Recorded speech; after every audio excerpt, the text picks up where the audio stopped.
The cycle of generational black poverty and to give our children a chance. And we need your help and your support. But before we move forward, let's take a look back at last year's gala. Welcome to the National Cares Mentoring Movement for the Love of Our Children Gala. We are here at the fabulous Ziegfeld Ballroom in New York City. Thank you for being with us this evening. You've made tonight's sold-out event possible. It's going to be a magical, magical night. This is such an exciting evening for CARES. Our first ever live streaming. 3 black media organizations for the first time, The Root, Essence.com, and BET, are all standing together to simulcast our call to love in action. Throughout the night, please blow up the internet and use the hashtag CaresGala18.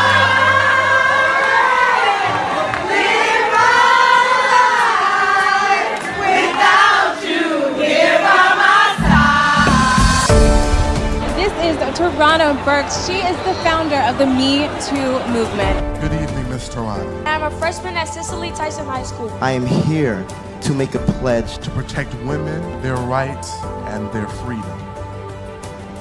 This is a movement about giving the people who have been holding the trauma in the pit of their stomach for most of their lives a space to release that and to heal. And now, friends, a very special message from a dear friend of National Cares. Hi everybody, I wish I could be with all of you tonight at the For the Love of Our Children Gala. It's heartbreaking enough that so many kids are born into poverty in the wealthiest nation on earth. But the idea that a child may never be able to escape it because she lacks access to a decent education or health care or a community that views her future as our own, well, that should compel us all to action. We are profoundly it certainly compelled Susan Taylor to action. So Susan, thank you for all the incredible work the National Cares Mentoring Movement has done to help break the cycle of intergenerational black poverty. Nearly half of all black children Pryor Moss, under the age Stella of 6 McCartney, live and Tom in poverty Brown. in this And country. one lucky bidder will get to meet the cast when they win tickets to Ain't Too Proud, because the Village is on Temptations musical opening all on of us Broadway. together must become those healing waters that are needed to just help our children move forward. That's why our black children must be elevated. And together, we will lift millions of our children, out of poverty. We need your help, and we need to break the grips of poverty and racism that causes it.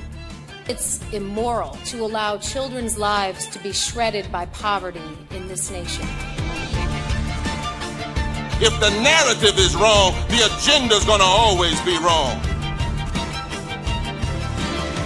It was such a wonderful night, a night of hope and beauty, of artistry and activism. Ballerinas opened the evening, bringing to life the power of mentoring and the innate elegance and beauty of our young.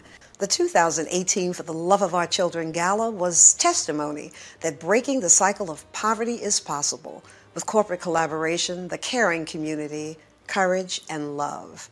I attended last year's event and knew I had to be more involved to see opportunity being fostered for the youth, children who don't even know that they're special yet until you give them that doorway. This is what tonight is about. More than 125 million people engaged with us on CARES Twitter, Instagram, Facebook, and the collaborative media platforms. Honoree, the Reverend Dr. William Barber, he called the sold-out audience to action to end the dream-crushing pain of poverty that's killing the hopes and dreams of our children.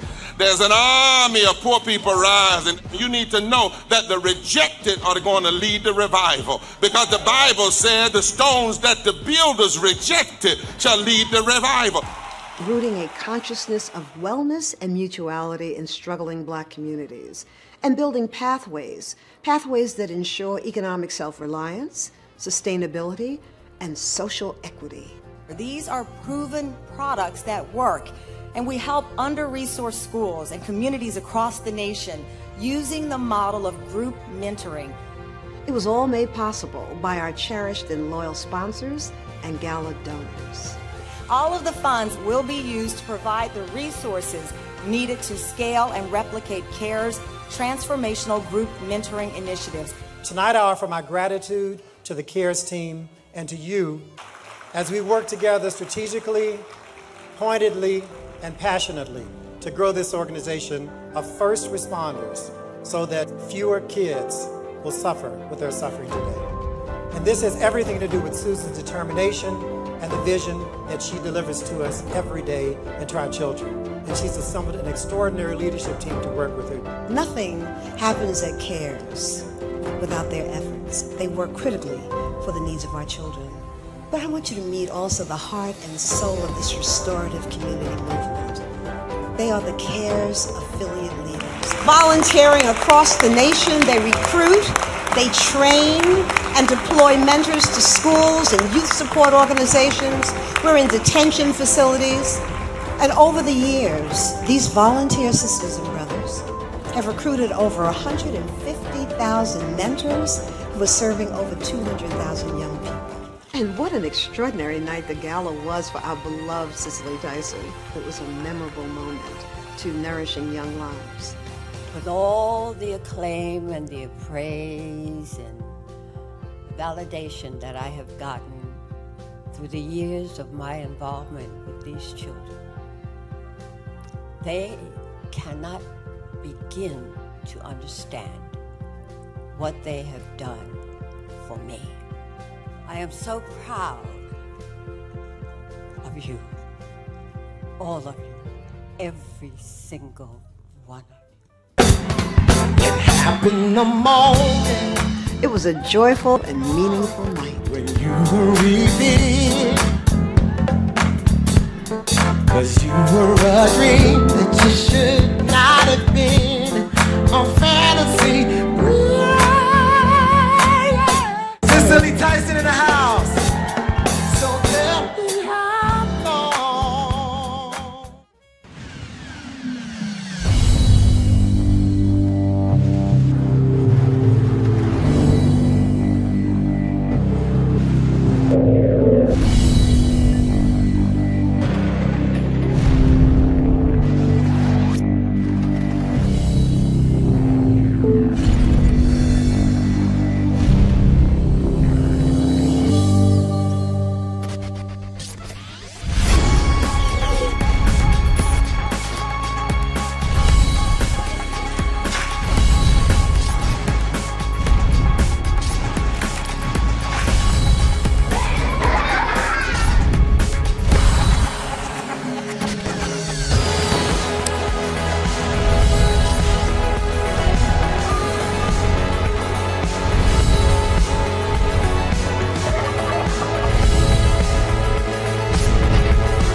It cannot be a coincidence that 29 years ago, Nelson Mandela, 29 years ago today, February the 11th, Nelson Mandela stepped out of that South African prison holding Winnie's hand and dancing his traditional dance after so many decades in prison.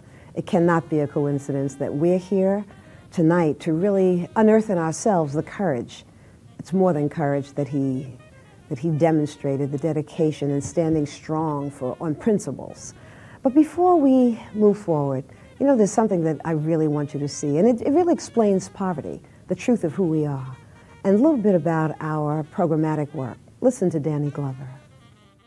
Look back. This is the truth of who we are. The villages and communities of our African forebears were bound by the belief that family and the elders were to be revered, that all endeavor was for the children, for they mattered most. But the pillaging of resources of people over centuries destroyed black lives and their civilizations. This is the truth of what happened to us, the story rarely told. Captured and cargoed to the Americas, enslaved Africans and their Caribbean, South Central, and African American descendants endured well over 250 years of forced labor. We are the benefactors of the Western world's enormous wealth, the uncompensated lifelong labor on which capitalism was built on the lands appropriated from the indigenous people. Resilient, we survived to see emancipation, and during Reconstruction made greater strides in a shorter period of time than any group in the history of this nation. African Americans acquired land, built churches and businesses, established black colleges and universities, elevating lives and serving in Congress. But today, millions of African Americans exist in the grip of poverty and the lies and stereotypes of black pathology used to explain it. That dream-crushing poverty is not the result of black pathology, but the cause of it. It is a poverty not of ambition or industry, but of means, a poverty rooted deeply in the denial of opportunity, legalized injustices, underfunded inferior schools, and the inherited disadvantage of more than centuries of lost income. Today, black pain and poverty are criminalized, and our young are murdered with impunity by those pledged to protect and serve. Policing in the United States begins with the slave patrols, organized to protect property. Black people were property. Post-emancipation, the incarceration of black men becomes a way around the abolition of slavery. Chain gang labor and convict leasing programs marked the birth of the prison industrial complex. Sharecropping virtually re-enslaved black families for generations. The black codes and vagrancy laws ensured that black men who could not find work will be arrested, imprisoned, and forced back into slave labor. Domestic terrorism begins with the KKK and the thousands of lynchings of black men, women, and children. Poll taxes, literacy tests, intimidation, and murder keep black people from the polls. Redlining denies us loans and banking services, barring those avenues to building wealth. Prosperous black communities in Chicago, Atlanta, East St. Louis, Rosewood, Florida, and the storied Black Wall Street of Tulsa, Oklahoma, are burned to the ground in envy. Aid to families with dependent children creates the fatherless black household with the mandate that no adult male can reside in the home. Mafia drug cartels target black communities with heroin, the CIA with crack cocaine. But nothing in recent times has wreaked greater devastation than the war on drugs. Targeted, arrested, convicted by white juries, handed lengthy sentences for offenses that got others a slap on the wrist. Generations of young, poor, black and brown people have been disappeared behind walls of a for-profit system of mass incarceration. Incomes were lost, black families and communities destroyed. Lost also were the wisdom, traditions, and know-how that are passed from parent to child. This is who we are, and this is how we got here. But the truth of black existence and resilience always struggles to the surface. The young we serve in 58 U.S. cities are mostly the offspring of those whose lives were torn asunder. They are the children most in need of the village we're rebuilding. Hear them speak for themselves about the efficacy of group mentoring with CARES-trained leaders, psychologists, social workers, and volunteer mentors. See how CARE's culturally anchored and proving curricula are The best day I ever had was the day when we had the Sankofa. You put your right hand down and your left hand up. You just relax. I clear my mind. Negative energy out, positive energy in. You just breathe, let everything out. All the negative energy come out. Before I was in the Rising program, I had a lot of stuff on my chest. My dad is in jail. I was mostly thinking about that more than I was thinking about schoolwork. The stuff that was on my chest was just running through my mind. Always thinking about things with my mom because currently she's in a mental home. She's schizophrenic. It was kind of really tough growing up. My mom, she didn't know how to deal with her hurt and her pain, and she made some wrong choices. And those choices came on to me. My oldest sister, she done been incarcerated 3-4 times from 18 to 22. I done missed, 10th grade, half of my 11th grade. At the time that she was back and forth to jail, her son was just turning 1, just had a daughter. I make sure everything taken care of at the house, taken care of with the kids, and miss out on that very important education. I just let people think what they think about what's going on, like, oh, he probably just missing school to miss school, not knowing that it's a reason behind everything. To see people being shot and killed in front of me, not 1, not 2, it was many. I lost my mom at the age 12. I lost my dad at the age of 9. I didn't feel like I was being loved, and I was in and out of children facilities.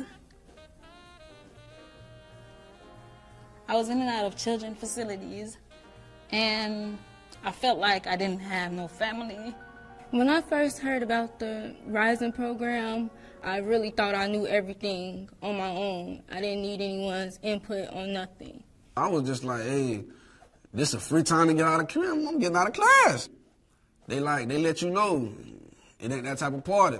I don't like to talk about the negative things that happened in my life, but like coming in, I'm chilling with them, talking to them. They help you open up. I don't have a choice about talking to them about it because they just bring it right out you. It's not it's not a debate about it. They just bring it straight. It helped me with finding pieces of other people's lives and piecing it to mine, putting myself into their shoes and seeing things that I liked or things that I wanted. Honestly, it gives me confidence, having to be able to talk with everybody, like their brother, their family. It's really comforting to have that. Like, people won't judge you when you don't try and just get something out, get your point across. It's really comfortable. I really like interacting with the other kids. I mean, I really like to just talk with them and find out more about them. Like, when we talk about personal stuff, like on a personal level, I like the fact that they can trust everyone in the circle, and I can also trust everyone in the circle. I have an anger issue inside of me. I just let it all out. I felt like all the weight was lifted off my back. Okay, Chevelle, you need to get back on track, go back to this 4.0 and be what you want to be. We had to make up a handshake with a partner, and it really taught me, it's the weirdest thing ever, but it taught me about teamwork.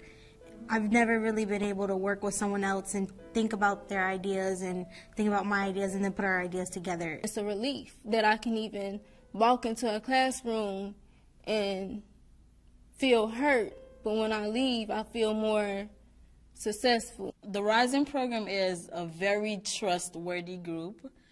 You're gonna be loved 100%. I'm super happy. They made me feel as if my words inspired them. And by them telling me that, it makes me want to do more.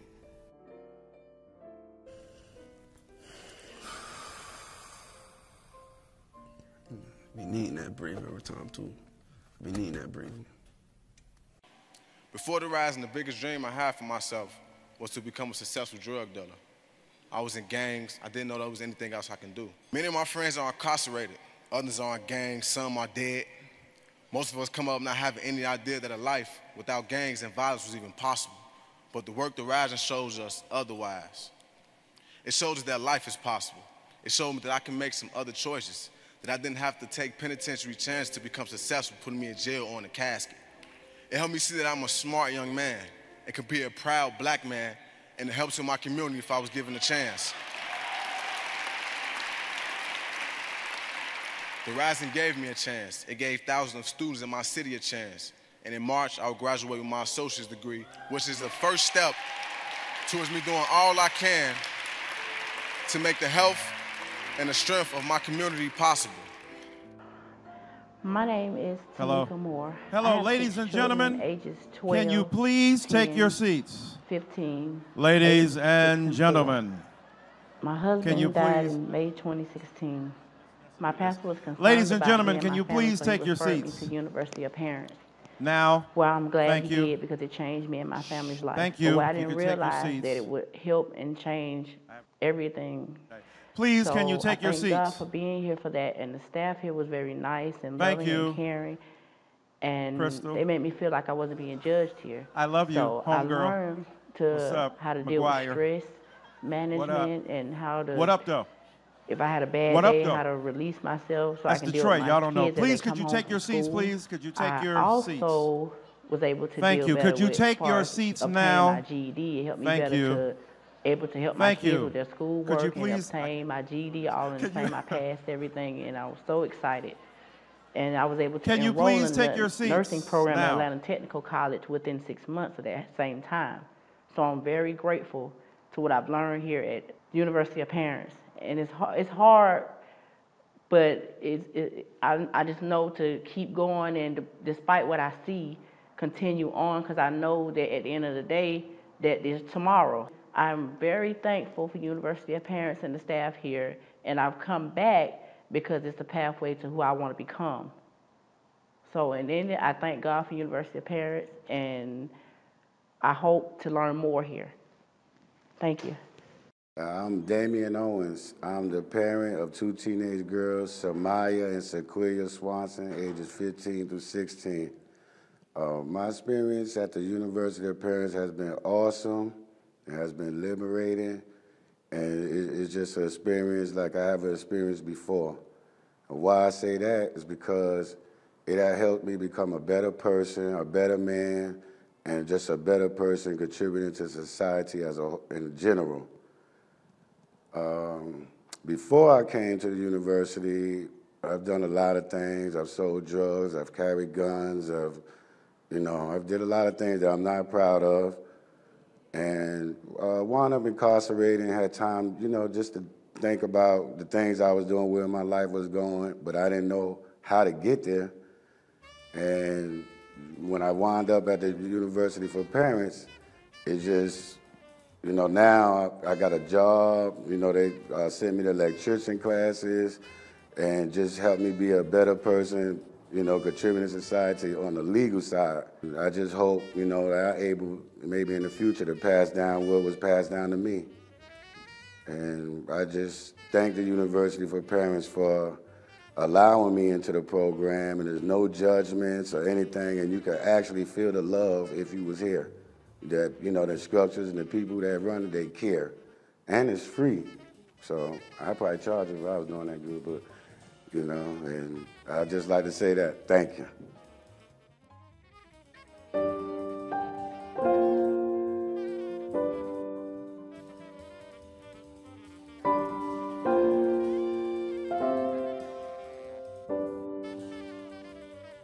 We try to remember that medicine is for the patient. We try never to forget that medicine is for the people. It is not only for the prophets. The prophets follow. And if we have remembered that, they have never failed to appear.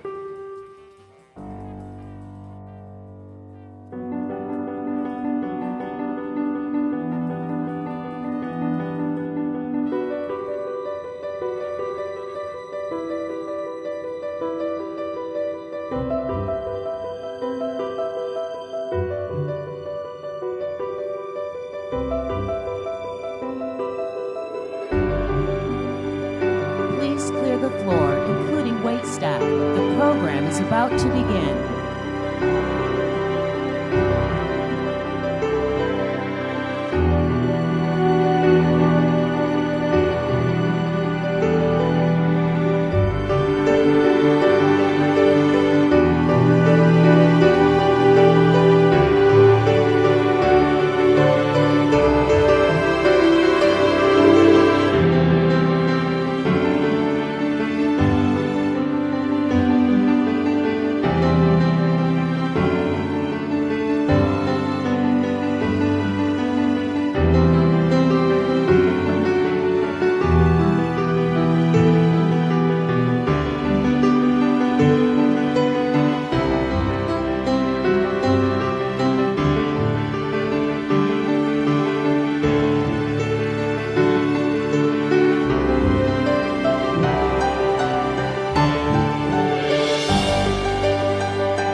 Well, the moment has arrived, so stay with us as we shine the light on the brilliance of our young people. And you'll see our honorees and all the work that we're doing to really cure for poverty and to ensure that our children have a pathway forward.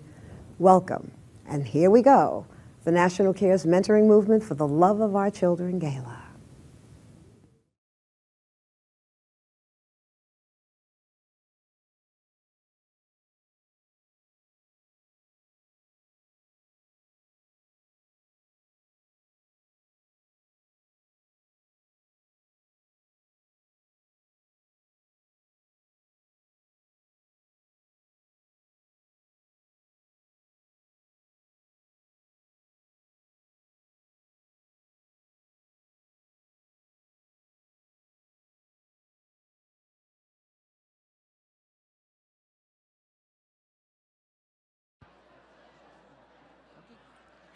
Ladies and gentlemen, from Friendship West Baptist Church in Dallas, Texas, please welcome one of the great moral guides of our time, Frederick Douglass Haynes III.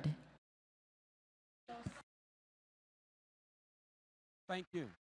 Thank you. The Queen of Conscious Compassion, the Queen of Conscious Compassion, the incomparable, the elegant Susan Taylor is now recruiting soldiers of love, because Susan Taylor has dared to declare war on impoverishment. She has dared to declare that we must take a stand for our future.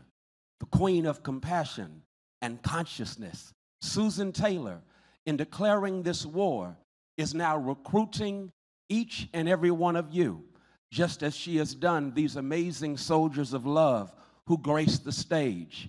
Will you be a soldier of love, especially in this atmosphere infected by so much hate?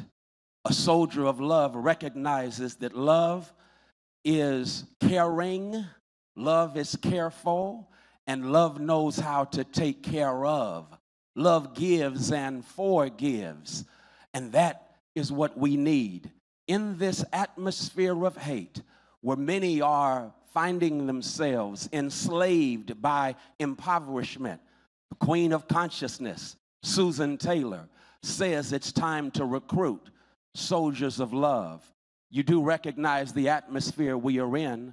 There are poets from the streets who sagaciously portray the plight and predicament of the impoverished. Of course, you recognize the brilliance of, who is it, Lauryn Hill, who speaks of black rage is founded on blatant denial, squeezed economics, subsistence survival, deafening silence, and social control. Black rage is founded on wounds on the soul of those who are enslaved by impoverishment. I think Jay-Z would put it like this, since we're in New York. He would say, we ain't doing crimes for the sake of doing crime. We moving dimes because we ain't doing fine. Wounds on the soul, ain't doing fine. That's what it's like. And then therefore, we need soldiers of love who will rise to the occasion in the tradition of our ancestors. Is it not providential and poetic that on this day, some years ago, Nelson Mandela strode out of prison, dignified, unembittered, armed with love, to inaugurate a new era right there in South Africa? We need soldiers of love. Soldiers of love in the tradition of the silver-tongued orator of the abolitionist movement, Frederick Douglass. Give strategy. For Frederick Douglass says, it is much better to build strong children than repair broken adults. We need soldiers of love. Soldiers of love who recognize the wisdom and are armed with the inspiring example of the wonderful sister who we lift up on so many occasions as the brilliant actress that she is, because this dear sister found herself dirt poor and burdened with impoverishment. But one day she's watching television and she sees Cicely Tyson, and that fired her imagination with inspiration. And before you know it, she incarnated the brilliance of, who is it, Carter G. Woodson, who suggested that we become what we behold. How can you see it? How can you be it if you never see it? We need soldiers of love. And so we recruit you as soldiers of love to finally remember that we are to be armed with the spirit of Harriet Tubman. Harriet Tubman, why? Because today they have the unmitigated gall to go back and forth. Scholars are arguing over how many times she went back after she self-emancipated herself from the brutality of dehumanizing slavery in these disunited states of America. But check out, I don't care how many times back she went back. And what we are saying is that we as soldiers of love must have the Harriet Tubman spirit and have the sense to go back to communities that are underserved, have the sense to go back to communities that too often identify with Grandmaster Flash and the Furious Five. It's like a jungle. Sometimes it makes me wonder how I keep from going under. And then they say, don't push me because I'm close to the... Y'all got that, don't you? I'm trying not to lose my head. We have to have the spirit of Harriet Tubman and go back. And when soldiers of love recognize the power of mentoring, who knows what will happen? Who knows? You may provide the Benjamin Elijah Mays, whose brilliance and example ignite and fire up a young drum major for justice who becomes Martin Luther King Jr. Who knows? God may use you as a mentor to create an environment where Martin Luther King Jr. will say, I can't stop right here. I've got to pass on my prophetic baton and give it to Reverend Jesse Jackson, who says to all of us that the blessed of us have a responsibility to help the rest of us. Who knows? God may use you in a real sense to be that Frederick G. Sampson, whose brilliance and anointing and scholarship inspired one Michael Eric Dyson. Who knows? If God uses you as a mentor, you may touch the life of someone who opens the door to a new era as you write your signature on the future, to use the language of William Shakespeare. Yes, I'll wrap it like this. Susan Taylor, the queen of consciousness, she is saying to all of us, attention, because she's declaring war. Is that not what a sergeant does?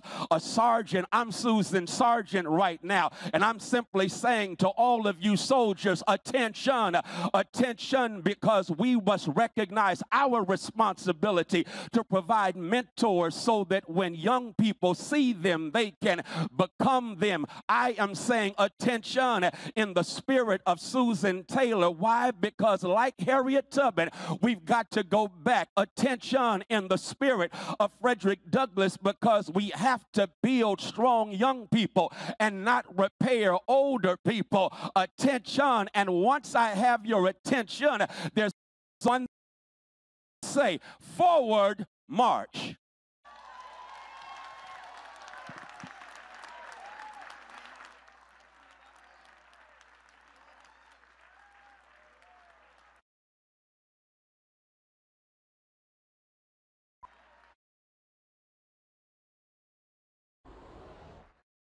Okay. These are the facts. One-third of all black children are living in poverty. These are the facts. These are the facts. 6.6% of all African-American births are to mothers under the age of 18. 1 in 4 Latinas is a teen mother. The infant mortality rate for black babies is more than twice that of the national average and rising. These are the facts. Nearly half of all black and Latino children drop out before graduating from high school. Every day in America, more than 1,000 black children are arrested. 1 in every 8 black men aged 25 to 29, 25 to 29 is incarcerated. Our young Latinos are over-incarcerated as well. Young black women aged 25 to 34. HIV/AIDS is the leading cause of death. The leading cause of death. And the leading cause of death for our boys, for our young black men, is homicide. But these are also the facts. From the hundreds of rebellions that took place on slave ships, to the students who sat in Greensboro, and the students who walked out in Soweto, we have always fought, always cared for our, always resisted injustice. We are the people who refuse to. Like then, what's important now is that we not retreat, not surrender our tradition of faith that can-do spirit. We can create powerful lives and end the state of emergency among our young. This is the sole purpose of the National CARES Mentoring Movement. Throughout the nation, our dedicated CARES circles are hard at work, closing that huge gap between the relatively few black mentors and the many impoverished black children in need of our encouragement. We're working on behalf of all children who are poor and struggling. Founded as Essence Cares, recruits caring adults to serve as role models, tutors, reading buddies, guides, friends, and deploys them to schools, mentoring organizations, and to the academic enrichment programs CARES is building with our partners. Disproportionate numbers of black children are on waiting lists, and they're hoping that a caring adult will soon show up. And there's a critical need for the wisdom and strength of our beautiful children. The children need you so. All we're asking is this, that you give 1 hour to help save a life and secure a child. You can mentor. You can mentor 2.4 million children. 2.4 million. Almost 2.5 million children. You can get five friends. 5 friends registered. Vote. Failing schools, the carnage in our communities, celebration of thug life, the over-incarceration and relentless demonization of black folks, the demeaning of black people. No, not on our watch. You can demand your church. You can demand your church. You can demand your church be open for children after school. On Saturday. In order to teach our kids an accurate account of their history, our faith communities can offer the support our children longing. Reading, math, science, technology, high expectation. With our partners, these are the group mentoring supports National CARES is bringing to challenge school. Help grow and sustain this movement by going online and making a donation. No amount is too small. Connect with your local CARES Mentor Recruitment Circle. We've lived harder and harsher times. Like then, the most revolutionary thing we can do right now is to love one another. Become a mentor. Help to secure the most vulnerable among us, our children, our beloved children. So I'm in. I'm in. I'm in. I'm in. I'm in. I'm in. I'm in. I'm in. Are you?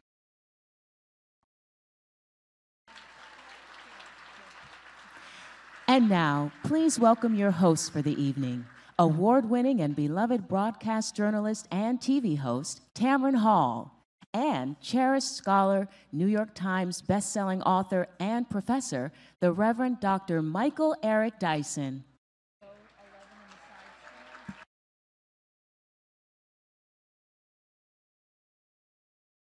I'm in. Are you in? Yes. Tamron, it's so good to be here with you again. And again, I have the first line, but the man tries to take it. Excuse me. It says here, Tamron. Got to be more careful who you co-host with. Don't you have a show to prepare for? I do. Well, thank you, everyone. I could not be more proud to be back standing with National Cares.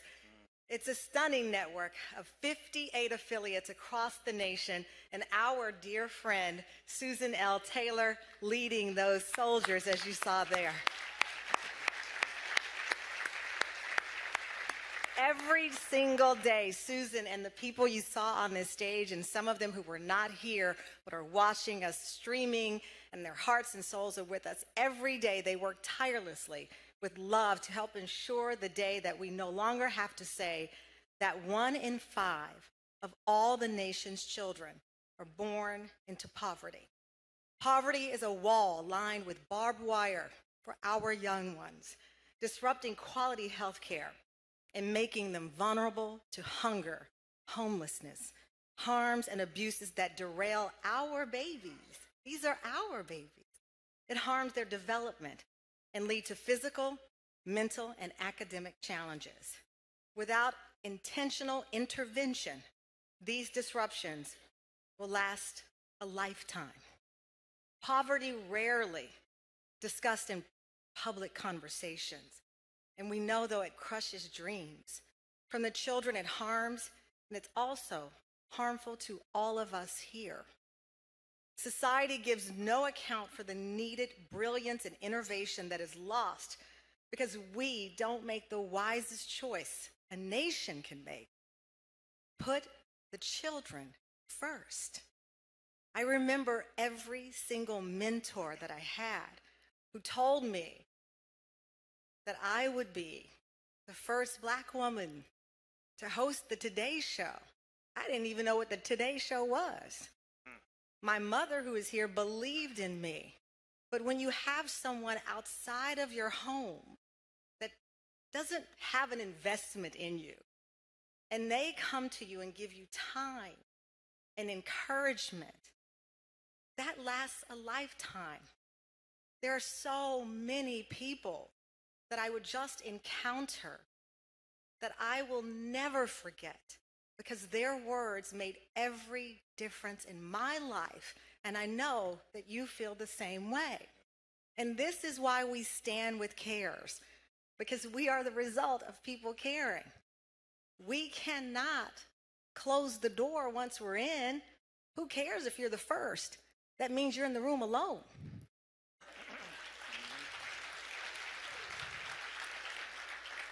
And I'm not inclined to be lonely. Yes. Stop it, my mother's here.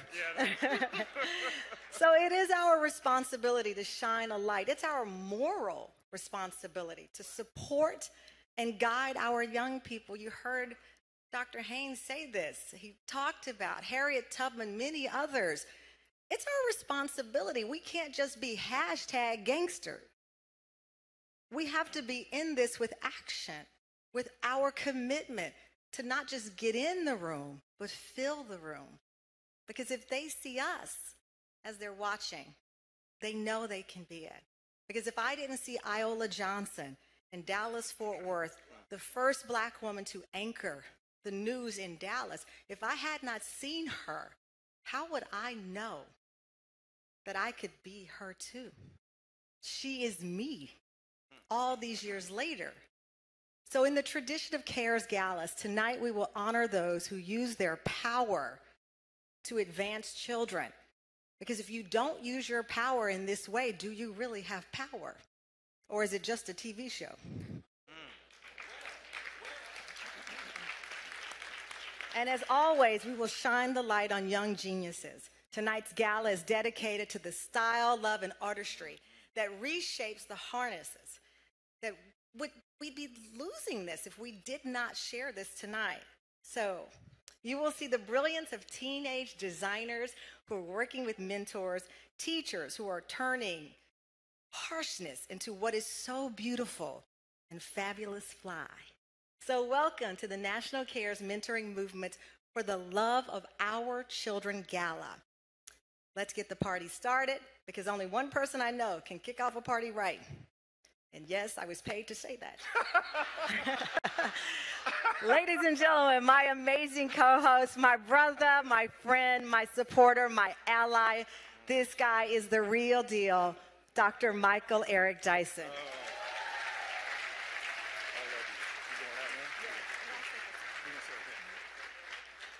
Thank you so much, Tamron Hall. Your mother's here, so I'm not going to tell the truth about you at all. But don't we have a sense of appreciation for this extraordinary woman who weathered the storm in public, maintained her dignity, and won't God do it, came out on top? And the Tamron Hall Show is coming soon, this fall? A daytime talk show on ABC. 90% of the country carrying the Tamron Hall Show. That's right.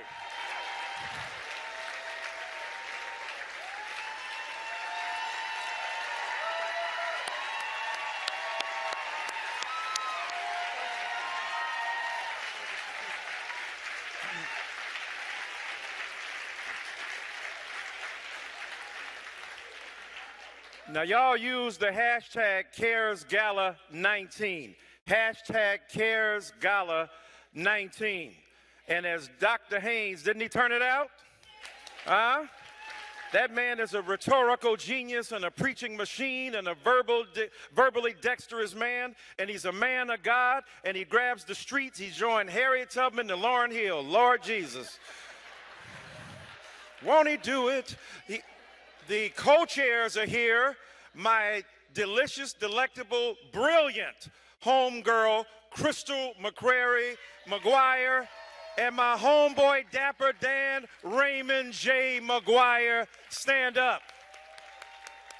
I don't know what you heard about me, but they can't get $1 out of it. Okay.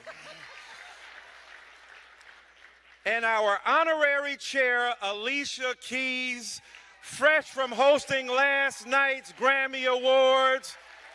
Alicia Keys, did y'all see her turning out last night?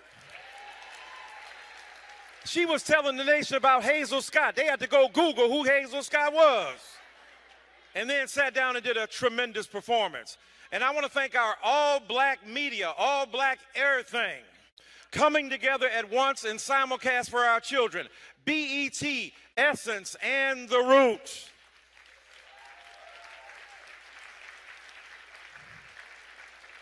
And let me dive right in. And I got to tell you, I'm already impressed with Tamron. You know, we have a love-hate relationship, mostly hate and sometimes love. But as I stood here and saw her improvise, 90% of that stuff wasn't even up on the screen. She was just throwing down. Reverend Dr. Professor Tamron Hall is in the spot. But we're going to stay on time. We ain't paying no overtime. You Negroes going to have to sit down and eat at the right time. Belch later, haul it in. I have the incredible honor of introducing North Star Award honoree LaTanya Richardson Jackson. Now, before she comes up here, y'all know who this woman is. She's a multi-award winning star of stage and screen. And she does both the big screen and the small screen. You know she had an incredibly masterfully thespian performance in the 2014 Broadway revival of A Raisin in the Sun. She is starring now on Broadway in the critically acclaimed To Kill a Mockingbird. She lights up this stage with her talent, and let me tell you, she is chocolate charm. She is chocolate charisma. She is deep, dark chocolate, rich, bountiful, Haagen-Dazs humanity.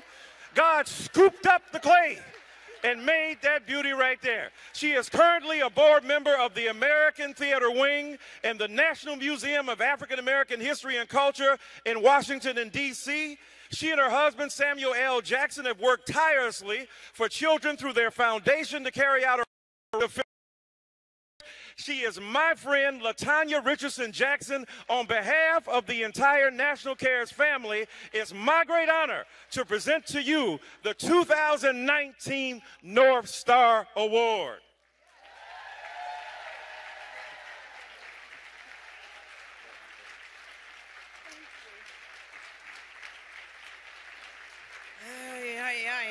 Yeah. Hey, Marcia.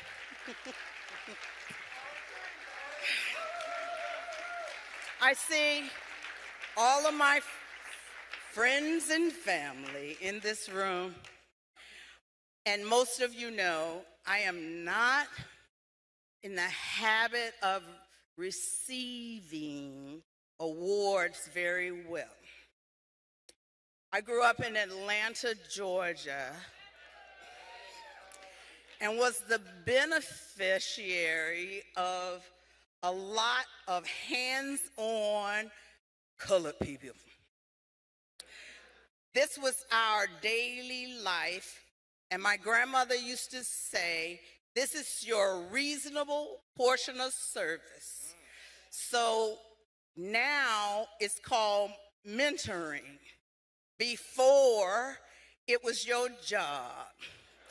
So I think that once it stopped being our job, we kind of forgot and moved on.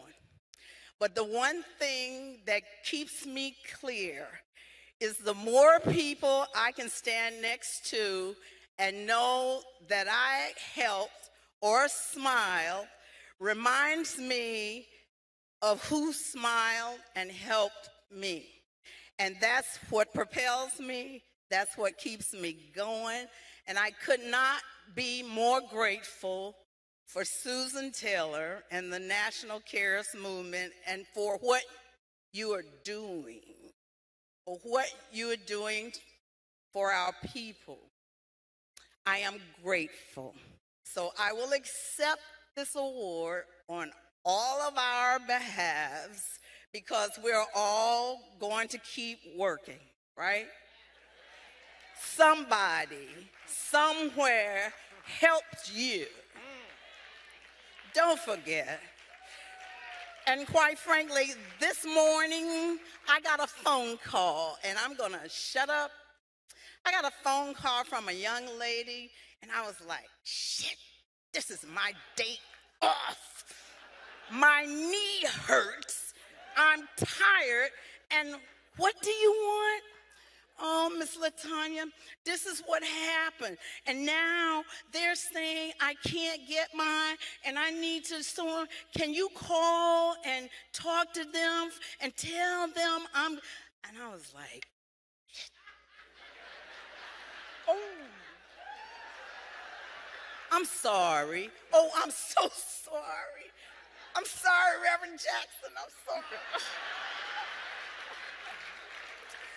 But anyway, yeah, okay. That's what I'm talking about. I had mentored her. I had been with her and her family in Atlanta. She is 35. I met her when she was 13. And she still has my phone number. That's mentoring. Hey, Tina. Hey, Rich. I'm going. Come see To Kill a Mockingbird.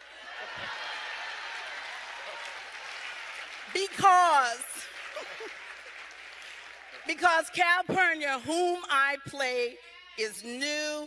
She's different. And these women, service women, my grandmother, we owe them. So thank you. I'm sorry.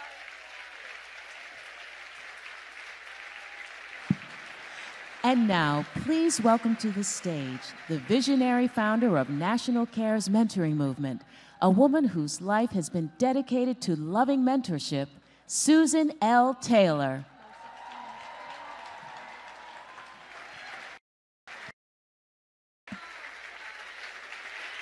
Wow, LaTanya. Oh, baby, thank you. Thank you, LaTanya. Thank you. Thank you. Thank you. And Reverend Freddie, thank you so much. Bless you.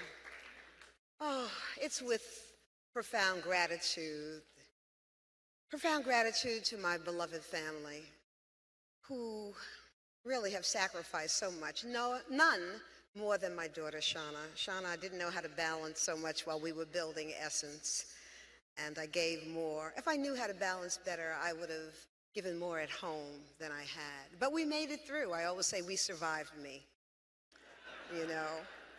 So I thank my family, my husband, Kefra Burns, my sister Lillian. Can you all just stand up, and Bernard and Pat Martin, and come on, y'all, stand up. Lena, come on. Sheila Evans Trainum, get up, Ronnie Grant, get up, get up. These are the people who hold me. Please get up. My doctor forever, Cordia Beverly, they're here tonight.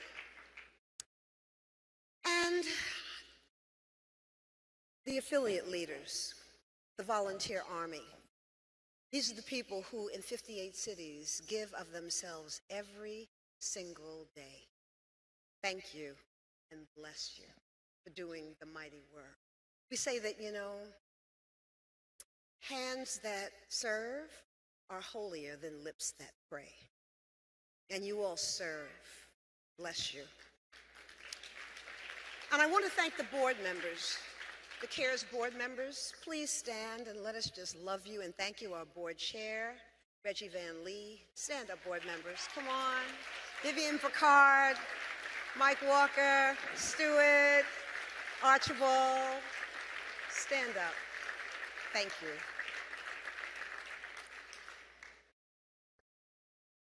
Tonight, it's a gathering on behalf of families not so fortunate as our own.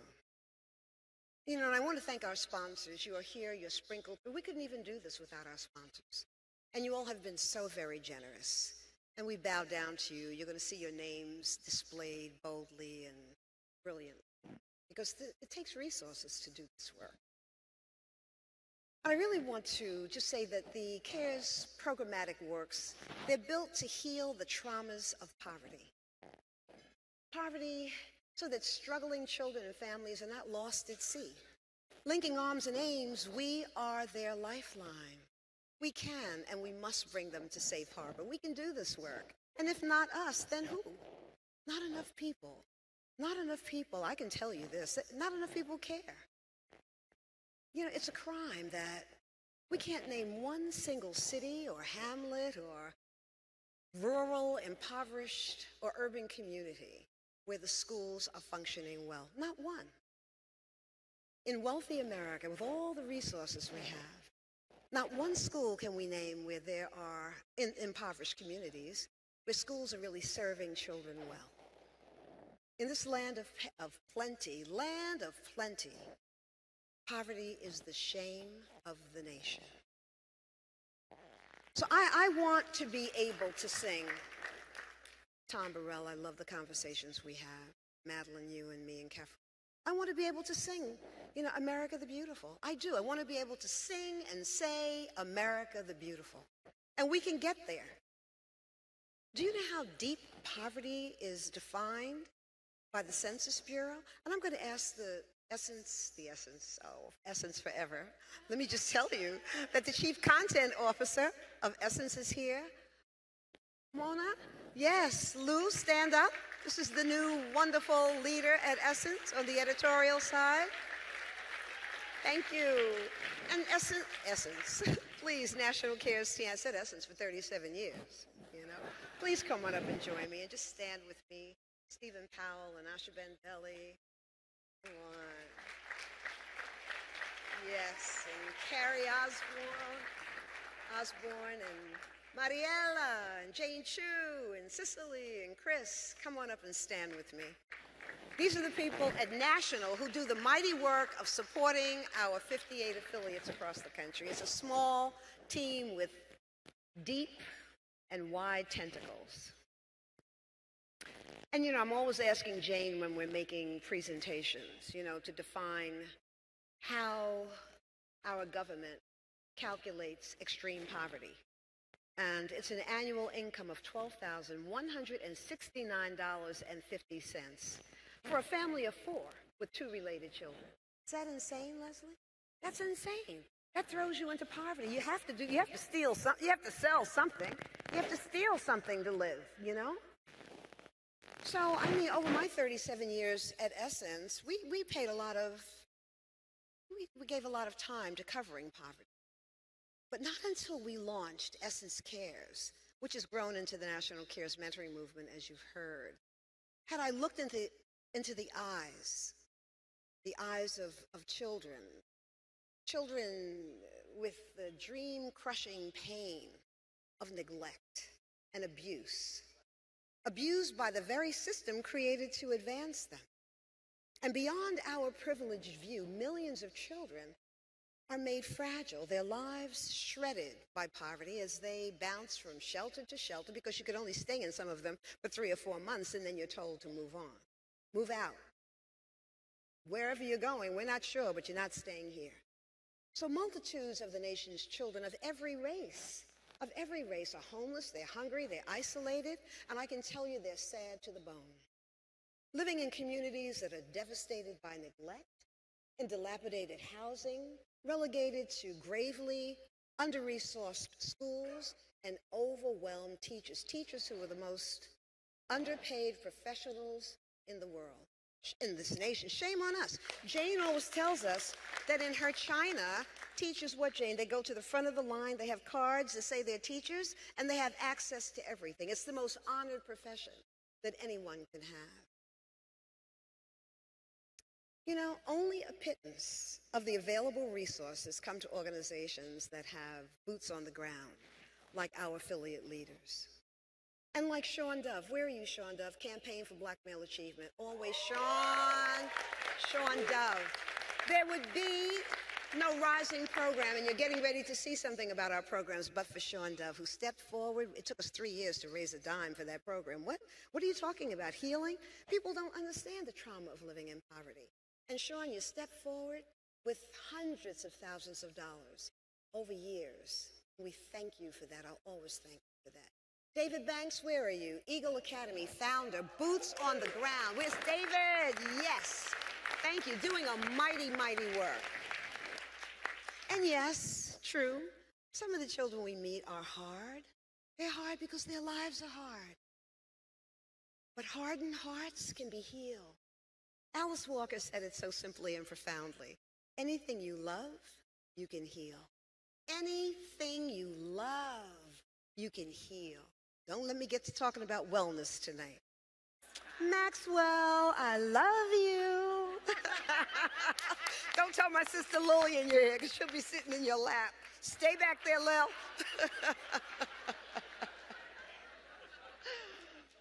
So this is our guiding belief. It's not a mission, it's a mandate.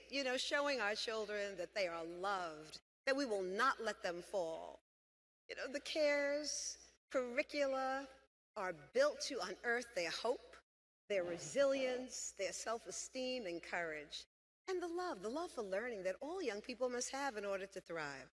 So on behalf of the children we serve, and with gratitude for all of our donors who are here, thank you, Darryl, for all of our donors. So Keith Lee, I can't stand before an audience. Where are you? Where's Keith Lee? Oh, thank you, Keith. Keith, you are one of our most generous individual donors, and we will always, always just love you and honor you for that. Stand up, Keith, and let people see you. Don't you all ask him for money. His money comes to CARES. Thank you, Keith. Thank you. And we thank all of our donors out there in cyberspace. We know you're watching from all throughout the world. Cicely Gay has done an amazing job with Asha Vandali and others in getting the word out. And so take a look. Take a look at how bold interventions, group mentoring, and trainings wedded to your belief and investment are transforming young lives. Give us a moment to get off the stage. Jack Benson, where are you? He's never, you know, I always mention Jack Benson, who just gives himself to us. But Jack, we love you and we thank you. An amazing and brilliant young man. He's going to be mad at me for doing this, but here's to you.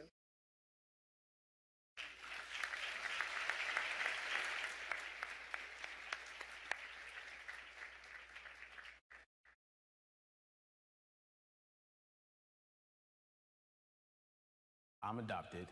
My parents were drug addicts, and they were unable to support me. So my father's sister, my aunt, she took me in. Now that I'm looking at it, I most likely felt abandoned and not wanted, not valued. So I had a lot of that subconsciously in me. And me burying it didn't really help because I never really dealt with that. I was living in the inner city of Chicago. My father was murdered, and my mom told me about it, and I just remember not exactly knowing what that meant. I actually remember the first crime that I committed, which was it was an armed robbery. I was 14.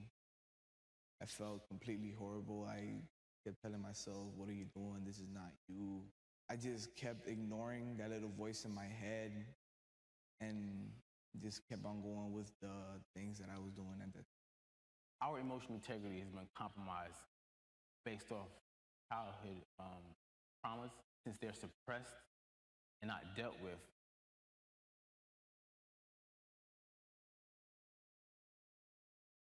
We piloted our program in one of our most fragile facilities, our detention center. And we work directly with young men who are incarcerated. I have been a teacher, principal in some of our neediest schools, and I can tell you that all children benefit from the type of mentoring that our students are receiving from the Rising South. The thing that has most changed about me is my consideration towards others, because before I wasn't interested in how you were feeling. I only cared how I felt. They actually taught me how to meditate, because when I get frustrated, I just do, I don't think. Instead of acting, I just started meditating every day to myself, you know, for at least 2 minutes, and it completely, you know, relaxes your body and your mind. The Rising program actually, you know, gave me the opportunity to get my first job. Right now, I am currently a barista.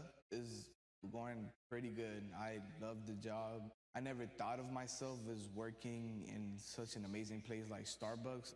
It is because of programs like the Rising that make a difference in the lives of our children. It gives them the resilience and the confidence that they need to be successful. Through the course of bad decisions, it ended me up in jail. When I got out of jail, I was presented with the opportunity to get my GED, and I went through the program, and through the program, I met my two mentors who suggested I come to the University of Parents. The University for Parents is actually disrupting the cycle of incarceration. We now have partnerships with diversion programs, both in Fulton County and now DeKalb County is about to come on board. So these two counties are sending us people, either they get the choice of going to jail or coming to our program.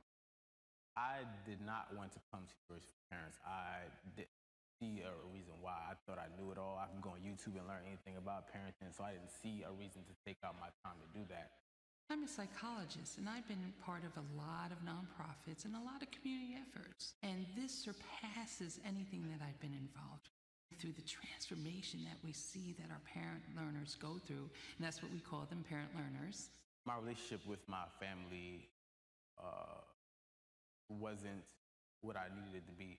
Me yelling at my children, me getting frustrated, taking my frustration out on them, not understanding their needs and things like that. After University of Parents, I pretty much had tools on how to deal with them, how to engage in them properly so they can fully understand what's going on and build a better relationship. If you go through our program, you will be transformed. We don't just say you change, we say transform, because we talk about the old ways of thinking are not going to be there anymore. our niche, a new way forward. This is a very deep inner transformational process that our parent learners go through. The University for Parents gave me a sense of responsibility, accountability, and for the first time, I felt like my life had meaning. Like my gift actually served a purpose, and it wasn't just felt needed. The inner self is the architect, the outer self. So we have everything available, and it's all free. And that's what does my heart so well. Exceeded all my expectations.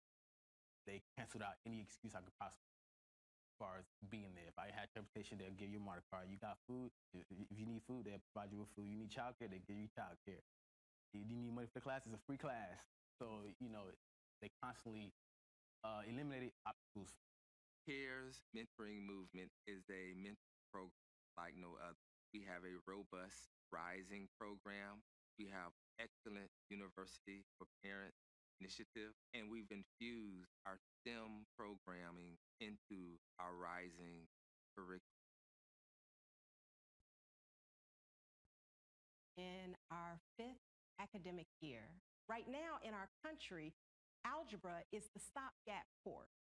And we know that if young people are not able to pass algebra at the middle school level, the middle school and entering high school level, then it is a very high probability they will not even graduate college. It's why we have chosen the middle school to really, really focus so that the collegiate students can model for the middle school students that taking mathematics is not only essential to their own development, but something that is actually attainable for them. Just because it's difficult doesn't mean that we shouldn't do it. When I joined the HBCU Rising program, I was a college student at Spelman. We would receive mentoring and be a part of a developmental series as well. And that would in turn prepare us to go into these classrooms and speak and mentor. And they just pour so much into us. They're educators themselves. So they have so much experience within the classroom and teaching students. And so they tell us what we should expect going into these classrooms. We talk about our experiences, what we're going through in the classrooms or at home, things that might impact the way that we come off to the students and the way that we mentor. So it's just that therapy session that we have that makes sure that, we're okay as mentors before we're going into these schools and talking to the students.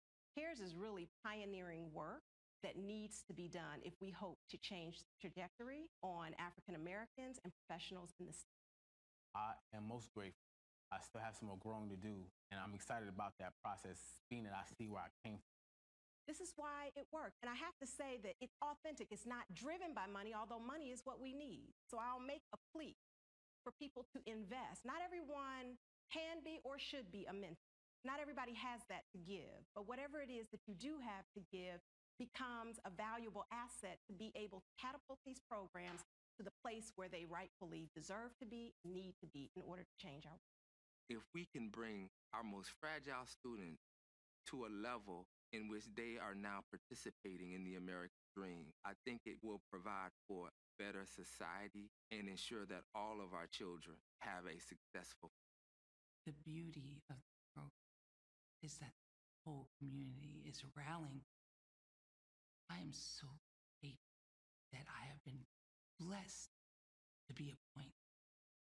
And therefore, this is my own.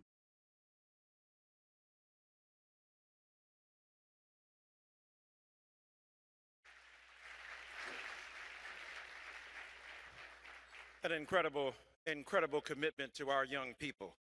And it sustains them, it nurtures them, it gives them a sense of who they can become because of what they see. Now, I know we have to stay on time. I've got a 28-second, because I see Miss Tina Maxwell, Miss Alicia Keys here. I've been mentoring this young man for 9 years. I want you to hear him right now. Hold on. I just want you to hear him.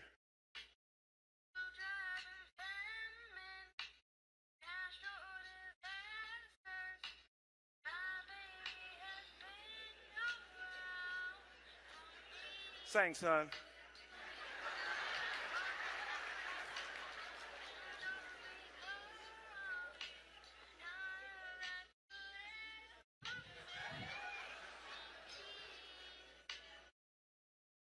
All right. Okay, he's my grandson. Okay, I'm sorry. What? Hey, that counts. He ain't my kid. Why do you think grandparents and grandchildren get along so well? They have an enemy in common. So,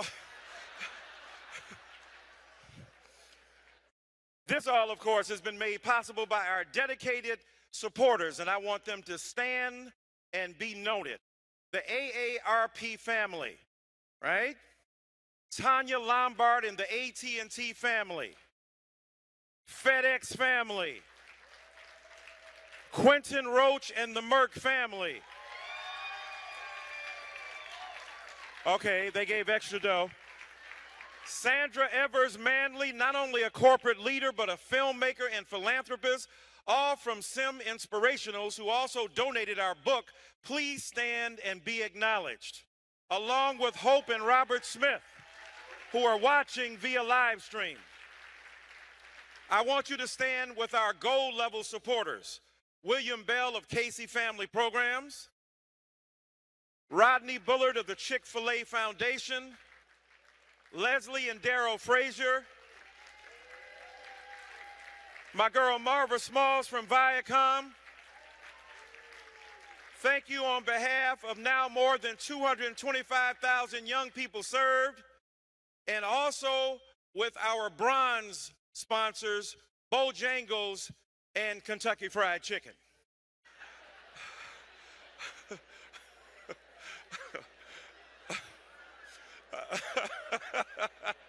I like my biscuit with honey on it myself. But all can help light the way forward for our young people. Tonight, what we're asking you to do is everybody in this room join us online to help light the way for our young people. They are in desperate needs, the trauma that they confront. You see what's going on in this world. We see what's going on at 1600 Pennsylvania Avenue. You see what's going on in Virginia. That's not what we meant when we said we wanted more black faces in high places. So become a member of the CARES Candles campaign. Oh, we got many of these. Named for black and white abolitionists who lit candles in their windows. And I must say how cute it was for LaTanya Richardson Jackson to apologize to a Baptist preacher for cussing. So to help us, welcome our friend all the way from the UK, Harry Santos Olala of Givergy. Come on, Harry. Since the other Harry couldn't make it from the UK, this Harry has made it right here. Thank you, my friend. Thanks, Brian. Yeah, sorry to disappoint. Wrong Harry tonight, but it's great to be back here. New York City.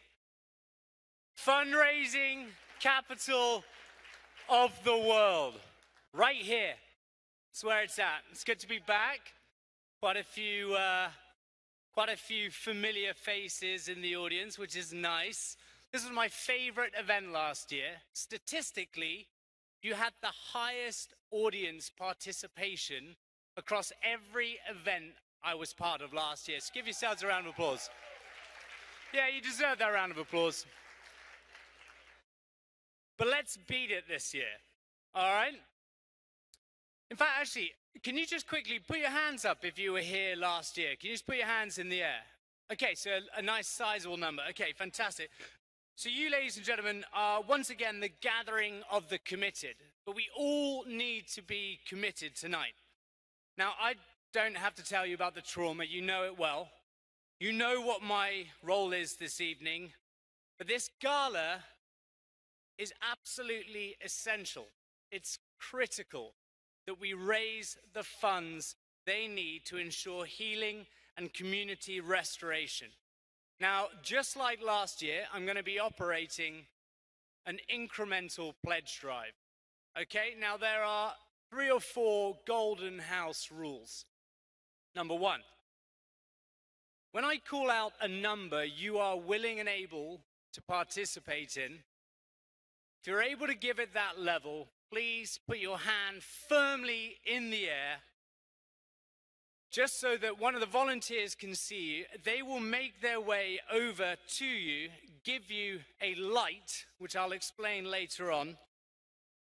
Then they will enter in your donation into the Givergy system, okay? It's at that point you can receive a high five from everyone else on the table, all right? Number two, that light, just like last year, we're going to be operating like a light the way movement, just like last year, which is why volunteers are coming in now. It's mainly for the online folk, because at the end, everyone who has made a donation, I want you to raise that light in the air at the end. It should look pretty spectacular. We'll dim the lights, and it'll all be streamed live through www.caresmentoring.org. Shout out to that live feed right now. Hi, Mum. Not a chance she's up. She'll be in bed in London.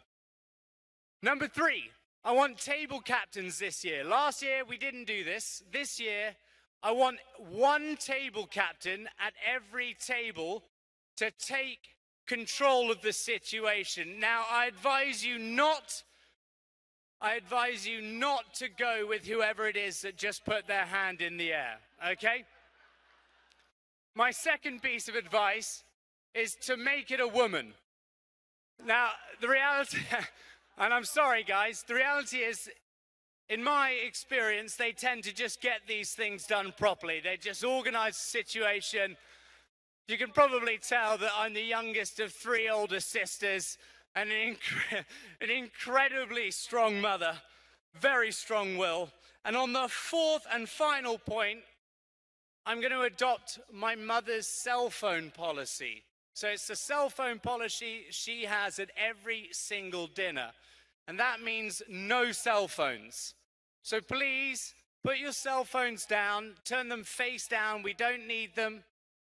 For the next 4 minutes, it's just going to be us. So turn them away. We don't need Facebook right now. We don't need Instagram. On the front row, stop emailing your team. I see you on table 6. Let it go. Young professionals at the back of the room, get off Tinder. It's a waste of time. It's nothing but empty promises. It's a minefield out there. Anyway, so cell phones away, please. Okay, we're going to start off. And actually, if I can have just a little bit of house lights, that would be good, just so I can see, because this opening increment is quite... We're starting at $25,000, which enables CARES Mentoring to recruit an additional psychologist to work with students in the CARES Rising program. Sorry, I didn't mean dim the lights, I meant lights up so I can actually see who. Is there anyone willing and able to come in at 25? Right here, table 6. Sorry, I gave you a hard time earlier as well. Can I move over to this microphone? Oh my goodness, I feel so bad, table 6. I'm so sorry. You can use your phone all you want now. You're 25 grand deep. You're with me, Brian. Table 6. Do we have anyone else at $25,000? I saw a hand sort of, one right here on table 5 as well. So that's 2 at $25,000. Ladies and gentlemen, get behind them. That's 2 at $25,000. Sweet Lord.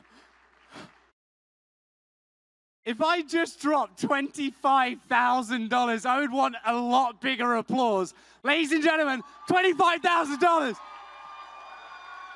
Thank you, table 6. Thank you, table 5. Do we have anyone else at $25,000? We do. Right at the back. Right, you're going to make me work for this. Come. No high fives yet from your table. Let's get it into the system. 25 grand. I was told I wasn't allowed into the audience, but why the hell not? That's too much money. Right, so that means, do we have one more? One more. This is an absolute baller room right here. Table 21. We're at $100,000 with our fourth $25,000. Thank you so much. We're at 4 at $100,000. Oh no, they've already put the Givergy screen up. Right, we're at over $100,000 just from 4 incredibly generous individuals. That is astonishing. Last year, I actually offered tickets to Meghan Markle and Prince Harry's wedding at $25,000, which has obviously passed, but they have since been very productive. I'm going to actually offer the naming rights to the royal baby if I can get one more $25,000. I promise you I can do it. I know someone who knows someone who's on the inside. $5,000. Do we have anyone else?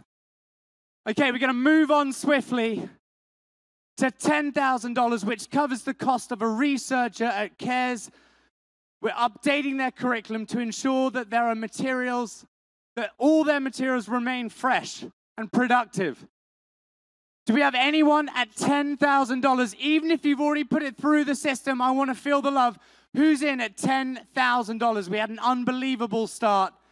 4 at 25. Who can help me out at $10,000, ladies and gentlemen? I'm looking at the front rows. Right at the back again. Unbelievable. That's the International Mega Groover table over there.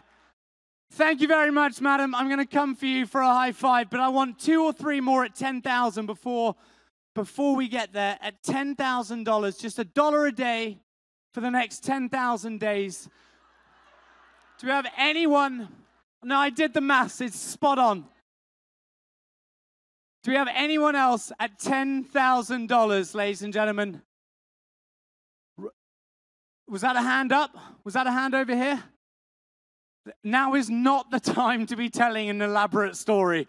That very nearly cost you dearly. Okay, we're going to drop down to $5,000, which provides 1,000 children access to super mentor role models, subject matter experts, and African-American thought leaders for 1 whole year. You're changing the lives, quite literally changing the lives of 1,000 people. Even if you've put it through the system, who's in a position to give it $5,000? Put your hand in the air. Let me know at $5,000. One right here. Thank you very much, sir. $5,000. Can we help him out putting it through the system? Brian, can we swoop onto table 2? Need you lingering around this table like a bad smell. $5,000. Do we have anyone else at $5,000? Where are we at? 129 grand. We have one more here at $5,000. Table 7. Thank you very much. Don't forget, before you receive the high five from the rest of your table, it's really important you put it through the Givergy tablets. One at table 27. Thank you very much. Table 27. Get behind them, ladies and gentlemen. We are literally changing thousands and thousands of children's lives. Where was my $10,000 donation? It was right. It was someone over here. There we go. Right here. This is where the magic's at, ladies and gentlemen. Do we have anyone else at $5,000? Right here, table 36. You did 5,000? Well, then let's get some high five action going. There we go. Anyone else at $5,000, ladies and gentlemen? Keep the pledges flooding in. In fact, can I just make sure that you're all fully aware of exactly what tablets I'm talking about? Because I'm seeing a lot of them still on their placemats right here. Can you go ahead and pick up those tablets and just wave them at me? There are 188 tablets in this room right now. Can you just wave them at me? 188, and I'm looking at about 7 right now. Come on, wave them at me. Okay, fantastic. Those are the vehicles through which we are making these donations. So please keep them flooding in. We are now at the $2,500 level. Even if you put it through the tablet, I want to count these out. I want 10 at $2,500. We have some fabulously wealthy people in the room tonight, ladies and gentlemen. Please help me out. We're looking for $2,500. Just put your hands in the air. We have 1 at the back. That's 1. We have 2. Looking for 3rd at $2,500. $2,500. $2,500. The back seems to be... Can we upgrade the back to the front of the room next year, please? If that's possible.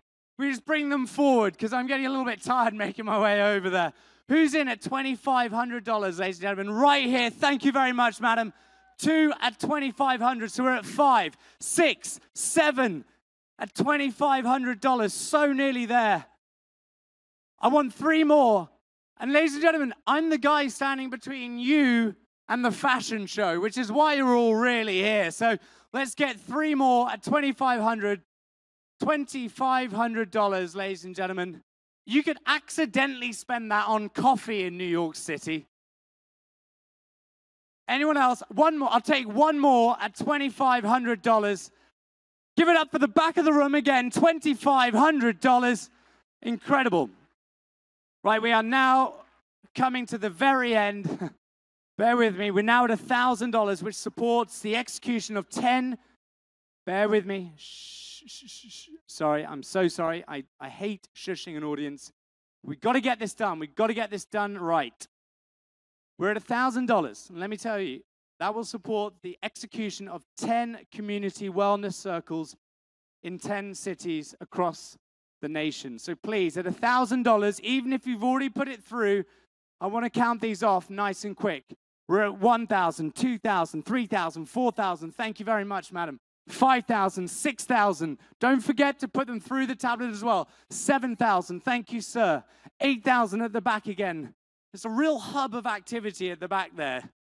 Real hub around the 40s. The 40s are strong today. Right here. Thank you very much, madam. We're at 8. Blowing kisses. I love that. Right, let's get 5 more at least at 1,000. 1 here. Thank you very much, sir. We're at 3 more. Let's get 3 more at $1,000. 3 more at $1,000. Who's got it? There are some incredible gowns, unbelievable suits in the room here tonight. There is absolutely no chance. We got another $5,000 over here. I think they may have done it anonymously, in which case I'm doing exactly what they don't want. We're in at $5,000 right here. A little late to the party, but ladies and gentlemen, give her a round of applause at $5,000. Keep those flooding in. Okay. I'm going to move on to $500, and we're just going to count these rapid fire. So I'm running out of time. At $500, just put your hand in the air if you've given at $500 already. We're at 1, 2, 3, 4. Anyone else at $500 on the front row? At $500. If someone's dropping $25,000 right over here, this is a hub over here.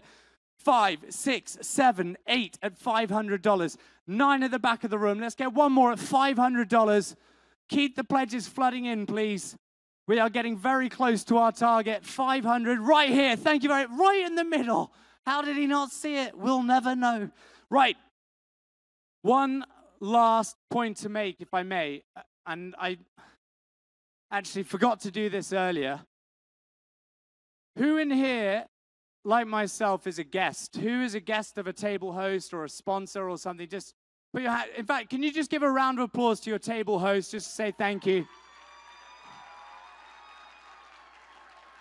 Fantastic, fantastic. Perfect, perfect. So if you're clapping right now, ladies and gentlemen, it means you're on a free ride. It's not okay. I know.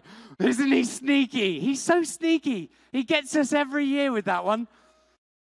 There isn't, honestly, I promise you, my father tells me every single day, it feels like, Harry, there is no such thing as a free ride. Bear 5 years in the military, and he is the cheapest man on the planet. But it is absolutely true. There's no such thing. So please, even if you're just giving $50, $25, $10, just to say thank you to your table host, we're looking for 100% participation. You had 388 unique donations last year. 388. I want 400 tonight. Now, the last part of tonight, and these will be live throughout the evening, so please do just keep them flooding in. There's a leaderboard of the most active tables. The first table to 10 donations, I'm going to send a magnum of champagne to your table. I want you to spray it on the tables around you, Formula One style, courtesy of the Ziegfeld Ballroom. who have just been shocked into that. Sorry about that, but it's worth it. I'm looking for 10 donations from the top 3 tables, ladies and gentlemen. And now, can we dim the lights and can we light up? If you've made a donation, you should have some of these little pledge lights, some of these tea lights. If you've made a donation, you should have some. Although I am seeing bags of them with the volunteers right now, which is not ideal. In fact, let's do the tea light later on once everyone's made a donation. Because it's not a fair reflection, let's be honest. Let's have the house lights back up. Ladies and gentlemen, keep those pledges flooding in. Please, it is absolutely vital we get this organization the support it needs. It really, really means a huge amount to National Cares. You're at $191,000. Please get $1,000 between now and the end of the night. Thank you so, so much, everyone, for being so incredibly generous with your time, for listening, for participating. Thank you so much to everyone who's given. Please keep giving. Please, let's get to that $200,000 and let's fund this incredible organization. I have been Harry Sansalala again. Thank you so much. You've been incredible. Thank you.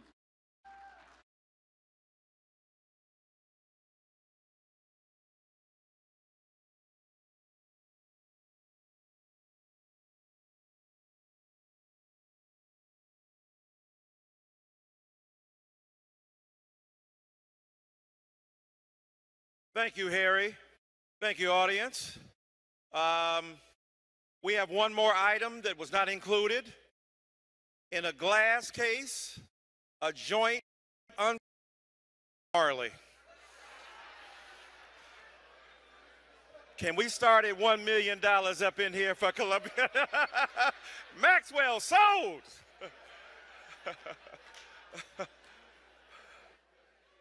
We are tallying now the results of the auction. It's been extraordinary, as Brother Harry said already.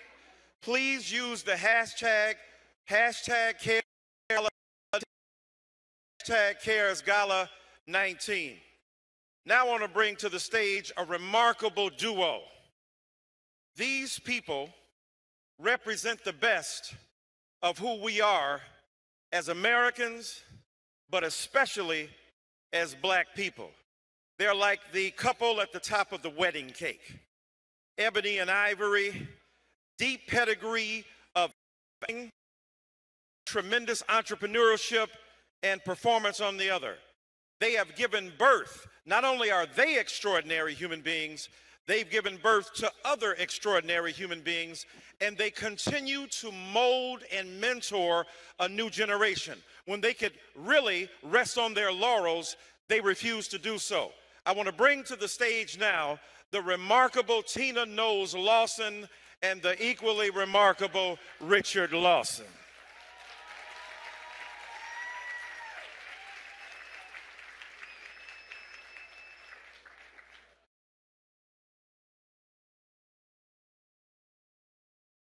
Evening.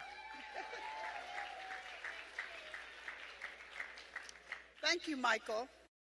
And let me say that we could not be more thrilled to be here. It's been my joy for my family to be longtime supporters of the life-giving work of National Cares and to watch all that our friend Susan Taylor and the dedicated teams across the country are doing to help break the cycle of Black intergenerational poverty. My beloved husband, Richard, and I have founded and built a theater center, Waco, which stands for Where Art Can Occur in Los Angeles. Waco parallels in so many ways the mission and vision of CARES. Both are dedicated to providing access to art that engages and reflects the country's beautiful diversity.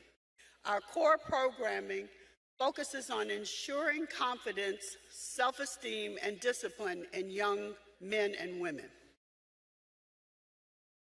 Now I have something I'm supposed to say is on this scroll right now, but before I say that, I just want to say that I have known Susan maybe for 30, close to 40 years.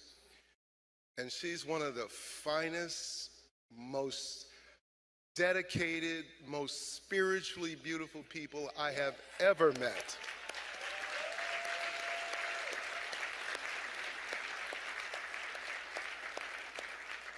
I have never had a moment where I didn't feel like I was in the presence of God. We know how important mentoring is, how powerful, how transformational it is when culturally anchored adults, buttressed by faith, stand up for our children. Tonight, to underscore the power of this truth, we present to you the story of the 2019 North Star Award honorees, Cheryl McKissack Daniel and Daryl McKissack.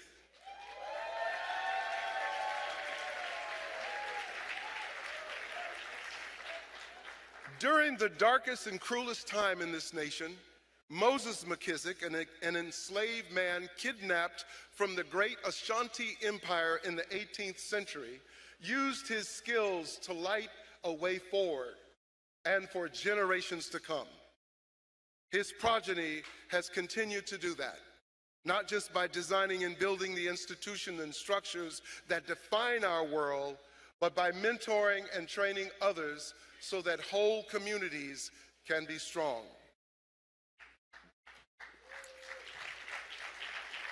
This is the McKissack story, a telling of what is possible during the most challenging times when we hold fast to faith and the determination to live our dreams. We see them every day. We live in their embrace, move in and out and around, nurtured in their environs of wisdom, innovation, and culture. They gather our raucous, diverse tribes together in play. They inspire us with towering forms and soaring vaulted spaces. They provide a home and base from which to fly and fight. They memorialize our heroes, house our history, invite us to step boldly into the future. Houses of healing, houses of worship, houses of art and ritual, transit hubs that knit the world together. The first house, archaeologists say, was built by African women. Twins, Cheryl and Daryl McKissack, are the heirs to that ancient legacy. Each is owner of her own design and construction firm.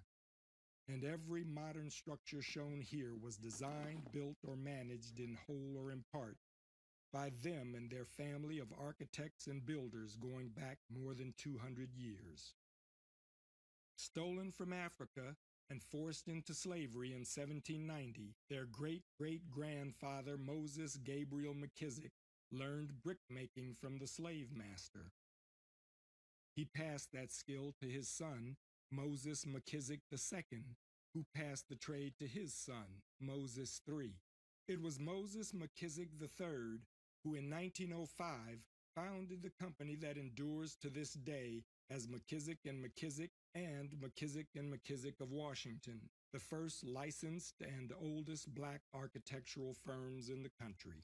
Moses III, along with his brother Calvin, designed and built homes, banks, publishing houses, hotels, hospitals, high schools, and more than 2,000 churches throughout the Black South and in Chicago, Cleveland, and Detroit. They designed the Carnegie Library for Fisk University, buildings on the campuses of Meharry Medical College, Tennessee State and Fort Valley State Universities, Lane and Miles Colleges, the Air Base at Tuskegee, Alabama, for America's first black fighter pilots, known today as the Tuskegee Airmen.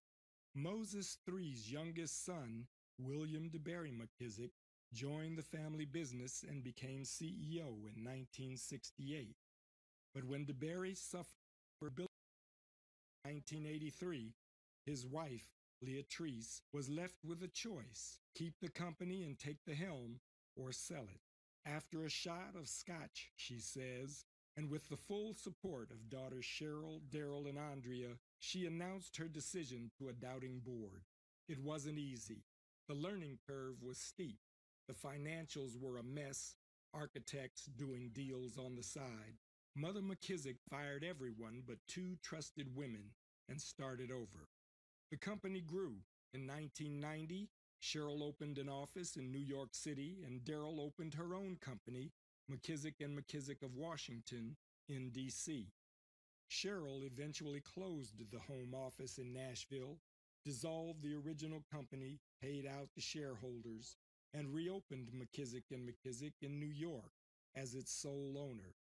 Today, the company has $500 million in projects lined up over the next 5 years.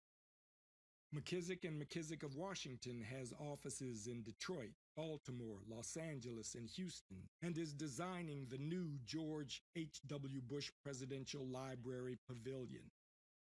Matriarch Leatrice now chairs the board. Andrea McKissack, also an architectural engineer, is retired. Cheryl McKissack Daniel and Daryl McKissack each continue to add new laurels to the McKissack crown, while providing jobs and careers to hundreds of black and brown men and women. And the next generation of McKissacks is already preparing to carry the legacy forward.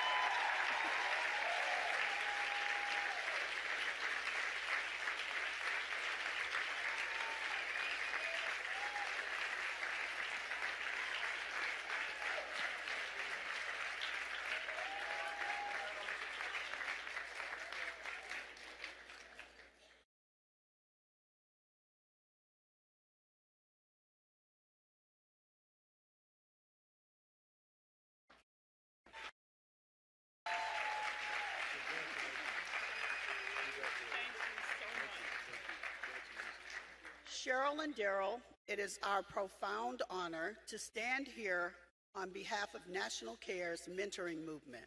And present to each of you the 2019 North Star Award.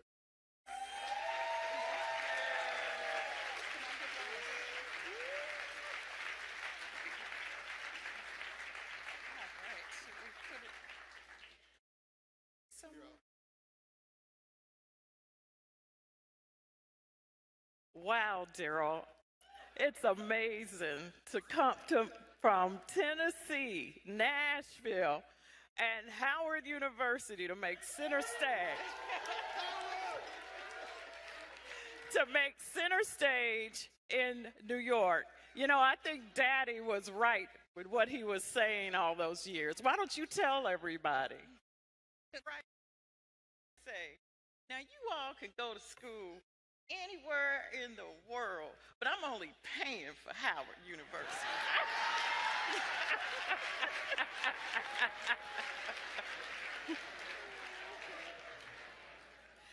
So thank you, Susan and National Care's mentoring movement, for this award.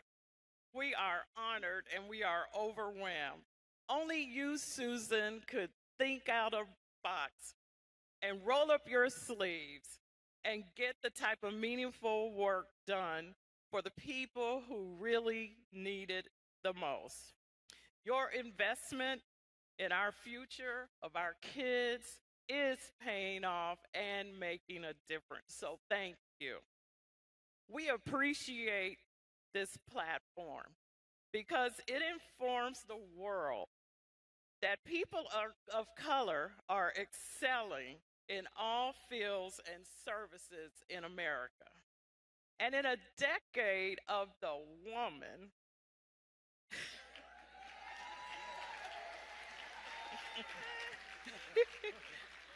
you are putting a face on success and providing a role model for our young girls who really need it.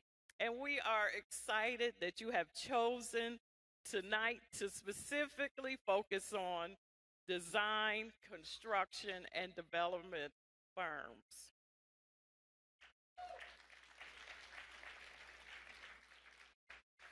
Now, our family has been blessed to be woven into American history and the iconic national projects that we have done.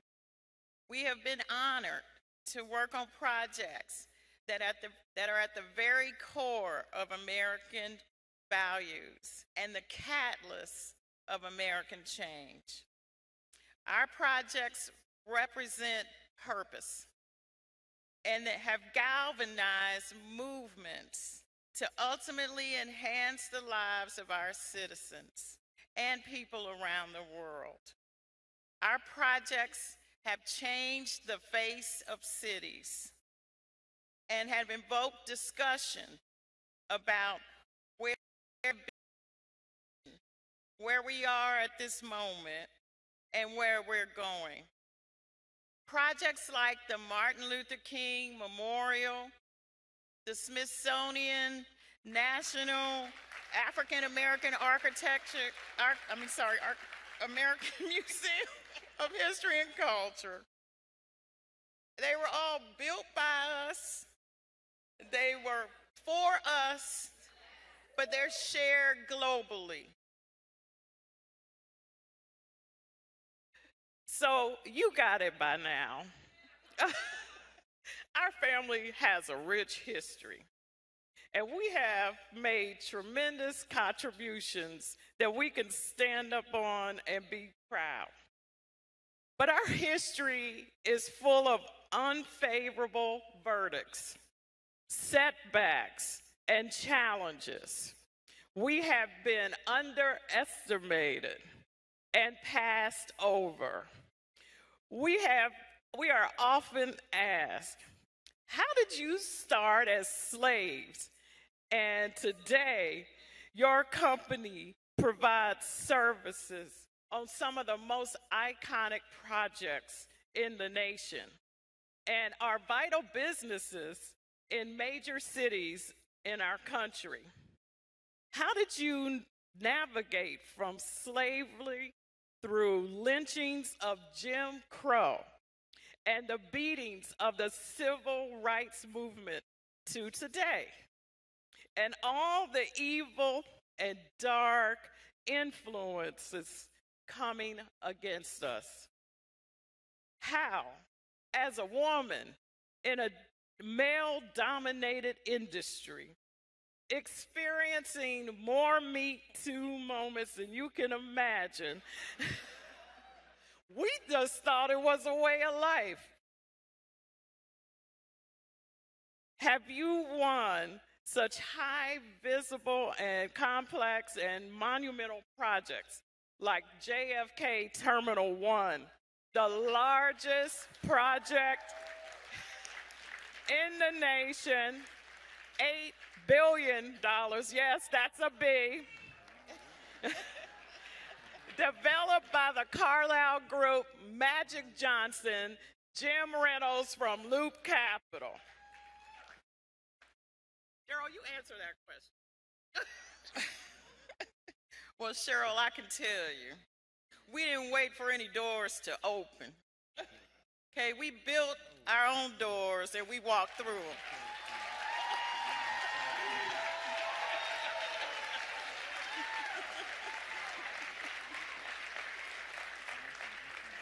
Yep, that's right. We stayed on purpose, and we didn't let anybody define us. We defined ourselves. Amen. And you know why? Because Cheryl and I used to sit around all the time and say, so what if our ancestors let others define them? Where would they be? They would still be slaves, okay? But because they defined themselves as leaders and builders, they would be, by the way. And you know, as a family, we knew long time ago that our mission needed to go past bricks and mortar. It needed to be purposeful. So our mission today is to enhance people's lives through the design and construction industry. And our journey is not just about McKissack. We're leading the way for younger generations of diverse leaders in design and construction. We are making sure that they know it's rewarding to be women of color in disciplines that traditionally were not welcoming to us. And along the way, it is our hope that we're inspiring others to build their lives brick by brick, engineering their steps to achieve personal and universal gain and movement forward. So in closing, Barclays Center, they call it Jay-Z's house. Well, I want you to know tonight, it's the McKissack's house.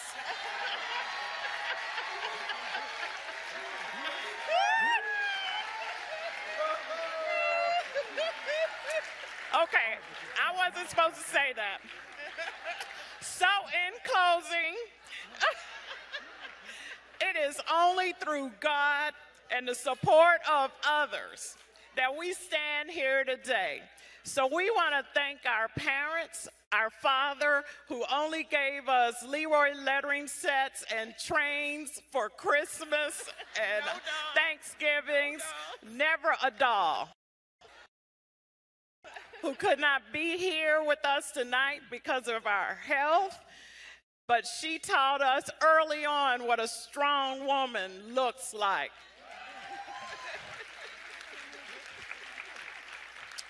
And then I want to recognize the love of my covering and protector, Sam Daniel, my husband.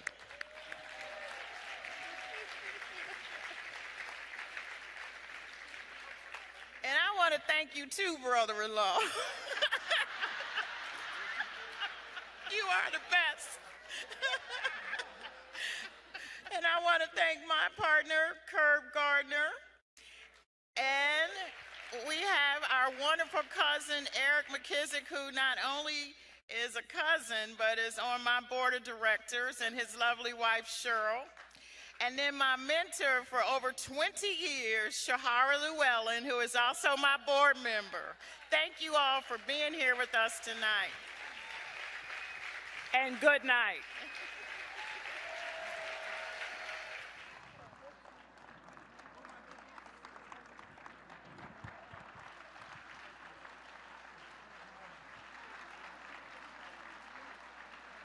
Y'all gonna get going, go. Yeah.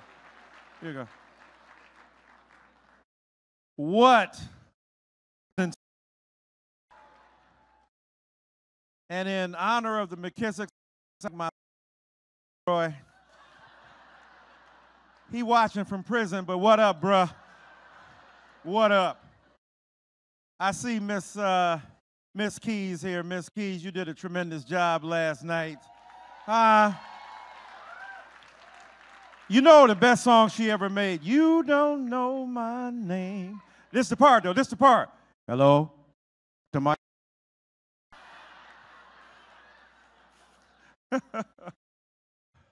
That's the part. And Miss Keys, I got a song I'm working on. I want you to provide the music for it. I got some lyrics. When the Remy's in the system, ain't no telling, will I love him, will I diss him? That's what they be yelling, I'm a pimp by blood, not y'all still chase, I'll replay. I think she can provide music for that. How about this? I used to fuss when the, help me with the words, when the landlord dissed us. I think that would be good. No heat, wondered why birthdays was the, now we sip champagne. Damn right I like the life I, because I went from negative to, and if you don't know,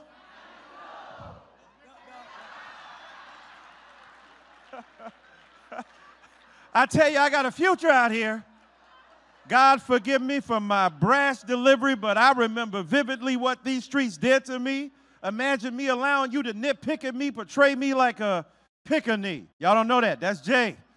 Huh? Y'all don't know that one, do you? All right. What about Tupac? Just the other day, I got lynched by some crooked cops, and to this day, them same cops on the getting major pay. But when I get my check, they taking tax out, so they paying the cops to knock the blacks out. Man, but me and Miss Keys, we're gonna work together. I think we have an album in our future. Don't you think? I write books write hooks. Oh, y'all ain't ready for that. Miss Keys is with that. I wish she'd have been here earlier when my little mentee, my grandson, I was playing his music. I'm going to play it for her later, though. All right, y'all having a good time? I know Funk Flex Master, Funk Flex is here. Where's Funk Flex? Right? Funk Flex is up in the house. Now, you know this is one of the coldest brothers ever. Y'all seen some of those freestyles that have been going on. I think I'm going to try to freestyle up in there one day, too. Right? But I'm glad to be here tonight. I'm glad that y'all are here. We're going to have an after-dinner dessert. We want you to take full advantage of that. We also want you to know that Funk Flex is going to stick around and play some music because at the end of the day, black music has saved the world, right? That's why everybody's trying to appropriate it. That's why Pat Boone was ripping off, right, Little Richard. Remember that? Little Richard was hoping that Kanye would come up on stage and take the microphone from Pat Boone and say, I'm going to let you finish. But Little Richard had one of the coldest songs ever, Tootie Miss Fruity. Y'all don't remember that, do y'all? Shut up and give me my Grammy. Woo! Right? I bet you Chuck Berry was wishing Kanye was there when they were giving his award to Elvis Presley. Black music has made this world what it is today. And when we saw Miss Keys last night with her epic performance, with her throwing down, tickling the ivory, her rhetorical virtuosity, her verbal capacity, and her imagination, she had that audience in her hand. Show more Negroes some love up in this city, up in this country, up in this nation. We ain't done nothing but made y'all what y'all is today. Stop putting on cork. Stop putting on blackface. You want the blackface, but you don't want the black skill or opportunity to represent for herself. You want black bodies, but you don't want the black burden. So here we are. I'm glad that you are here. Thank God. We're coming to the end of our program. We have not gone overtime. We ain't got to pay no more money. Keep going. All right. You ready right now? You ready right now? So what are we ready for? I'm introducing the... Oh, I got something in my pocket. Hold on. Yeah. Can you give me that piece of paper over there? Oh, man. It's tough. Is that it? All right. I'm sorry. It stole my paper. I got it right here in my pocket. Hold on. All right. Get your hands out of my pocket. All right. So I want to congratulate the McKissacks as I've done. I want to talk to you again about the fashion show that is coming up. I want you to post #CARES Gala 19. I now want to introduce Dao Yi Chow and Maxwell Osborne, the visionary co-founders and designers of the celebrated ad trend-setting line Public School. Let's welcome them to the stage right now. You're about to see one of the most dynamite fashion shows of your life. I saw it earlier. Tremendous. What's up, Doc? What up, bro? How you doing, man? What's up? All right. Give it up for the brothers. Miss Keys. Later on, me and you, Miss Keys. Hello.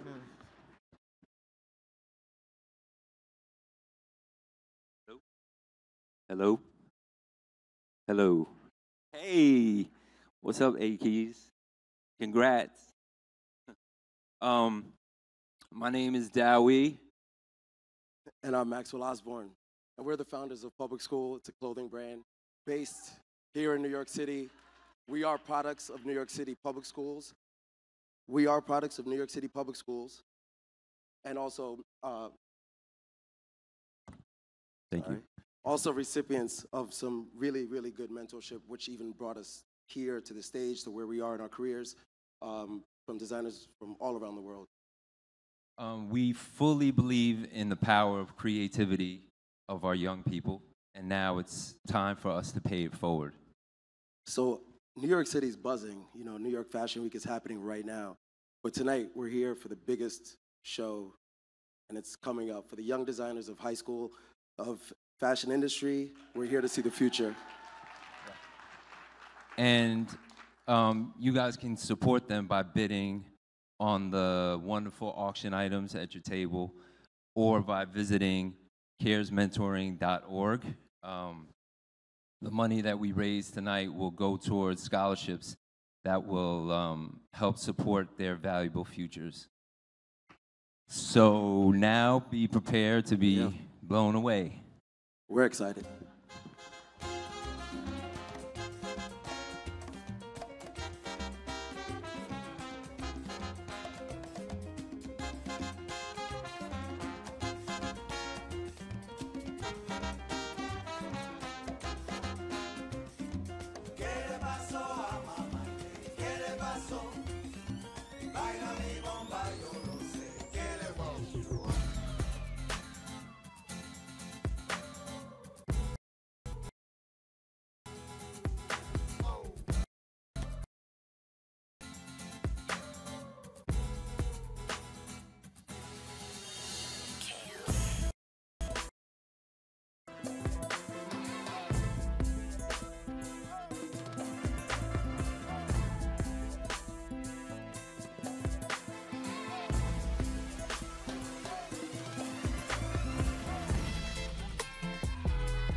Dragon spitting fire and ashes. 9 times the Twin Tower collapses. 11th hour capture. Welcome to my jungle. Made a promise to the world. Till my last breath paces out. Until I'm 6 feet deep in the ground. And that no stopping now. Even if the sky blackens and crashes down. So leave light on God. Though as long as I'm alive, I'm along for the ride. There's no peace in the world that strike with a wicked attack. Despite that it's flicking and hacking. A knife with a pickaxe. Stabbing a spike in a camp. Put a price on a light. So an act of an app. And a yeah with a clap. And a pack and a match. I'm fast as lightning. A rapping right. But I spit with wit so vicious. There's no peace in violence. There's no one to blame. There's no love in silence. When the world's all in flames. When the world's no peace tomorrow. There's no peace today. Nothing to trade or borrow. When the world's in decay. There's no peace in. There's no peace in.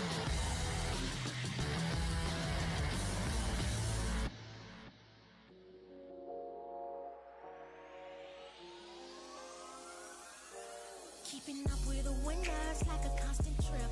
What's that that's on me? Doing bigger things. Out the side of your mouth, talking slick with me. You're so high off of hate, don't see how you breathe. I don't hold grudges, but a few doing me sideways. I keep it going, petty Betty, try to knife me. Way too flossy to exaggerate. So apparent, I don't say nothing. See me open, see it clear now. I take it there, I don't spare. Really out here, new beginnings. You pointing, just living, doing my thing. Whoa, whoa, don't jump the gun. I know I'm fine, yeah. I do this for fun. I'm not gonna hold you, but the way my girl gon' hit you, shady, shady. Wish she never, ever, ever had an issue. I've been moving, never snoozing. See you watching, like I'm dropping blues. I've been moving,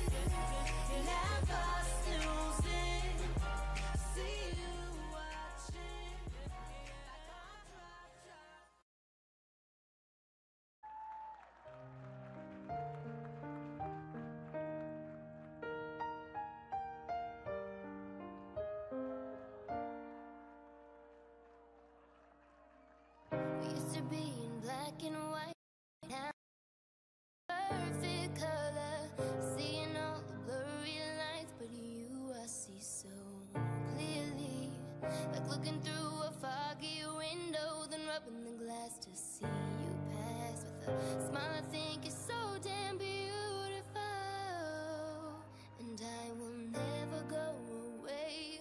Always here to stay for love, and I'll never let you go. Searching for you, searching for me, even when times get tough.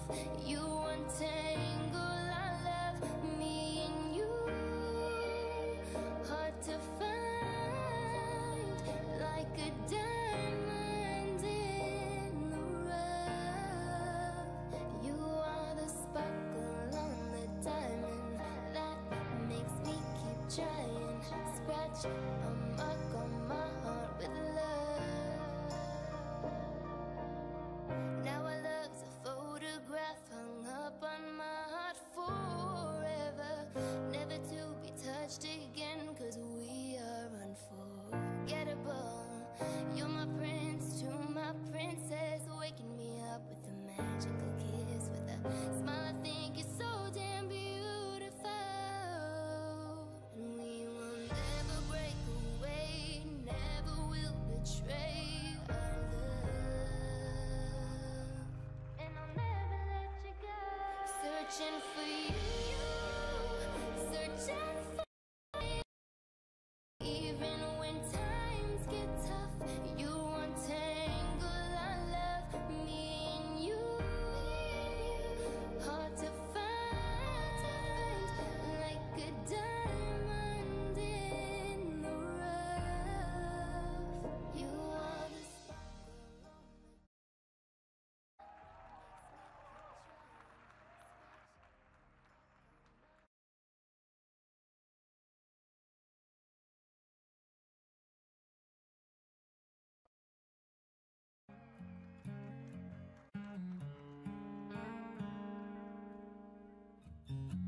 Some say they fear it, a love with no limits, and ours is past the edge. Feels like a stone and rose like a phoenix from the brink of death, and they will tell their kids, they'll tell their kids, oh, we did in the tide, oh, ran up any rivals. One thing I know is destined.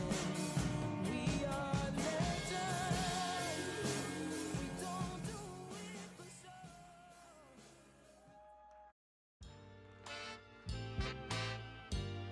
Let's stay together.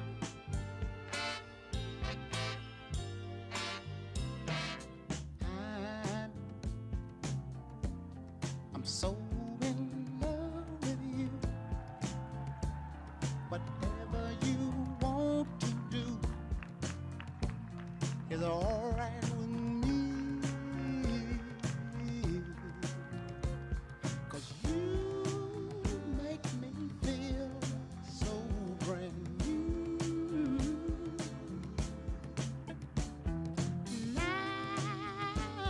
want to spend my life with you. Let me say, sing, baby, since we've been together. Ooh, loving you forever is what I need.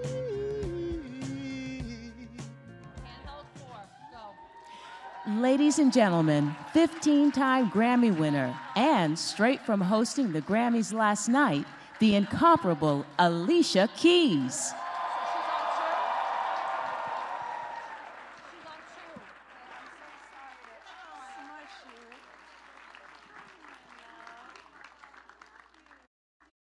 Oh my gosh, y'all are amazing. So incredible, so beautiful. Then these dresses and this toe work. Hey everybody, how you doing?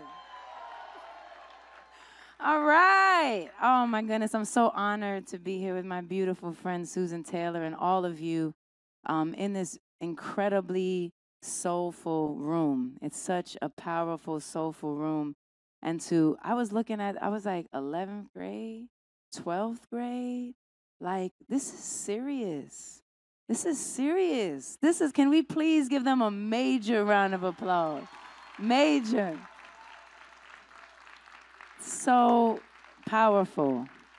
The power of possibility and the power of creativity and the power of having an outlet, to express yourself through is so important. And I know better than anybody, growing up in New York City, going to public school, same as you. You know what I mean? And to be able to have true support and to be able to have people that see you and recognize you for who you are and the gifts that you have to give. Stunning, by the way. Ay. It's so validating and it's so imperative and it's so important. And that's why this night is so empowering and so powerful. And that's why Miss Taylor, she knew how she wanted to end this evening with this very powerful statement of what happens when we are supported and what happens when we can understand our greatness and what happens when our potential is celebrated and what happens when people care enough about us to pay attention to what we can be, And it's so important that, in a world where we're so quick to turn our back on young people, we're so quick to throw them away and lock away the key when all they really need and all we all really need is a mentor. All we need is somebody to listen and somebody to care, somebody to say, somebody to talk to. I mean, how many times have you needed someone to talk to, or you've been at a crossroads in your life and you just needed great advice? How many times have you found yourself talking to someone who gave you real shitty advice? Just to be honest. And like that, the difference between great advice, experienced advice from someone with sound mind and good experience versus the alternative can change a life in one choice. One choice. And it is so incredibly powerful for me to stand in this room with so many people who care so much about making sure that we're looking at our communities and we're looking at our young people and we're looking at each other and we're actually seeing each other and taking a moment to talk with each other and build with each other and create relationships and community and trust. Oh my God, trust. Like how many of us don't have anybody we can trust? Nobody. Nobody that we can go to at any moment who will care for us truly, So this is powerful beyond belief, and I so believe in the work that is happening in this room. I so believe in the work that my sister is doing. She is so dedicated. I love her. Who don't love her? I mean, she's so lovable. How are you so lovable? Really? Because I think what was said up here with the McKenzies and talking about our purpose, and what our purpose is as people. Really, our purpose is as people to love each other and to reach out for each other and to make sure that we're listening to each other and that when we can contribute on so many levels that don't often take much, And so that's what we're supposed to do, and that's what y'all are here doing. I'm preaching to the choir. Y'all already doing it. So I'm just honored to be a part of this room, and I'm honored to witness this beautiful, gorgeous vision of what you see for yourselves and what you're creating for yourselves, and with the theme of building our own doors, that we walk through. And we don't have to be like anybody else. We can be totally unique and individual. In fact, the more unique and individual we are, the more we stand out. The more out of the box we can possibly think, and the more creative we can be, the more we stand out. And the more you stand out, the more opportunities comes your way. So that's what you're doing, and you're the living, breathing embodiment of it.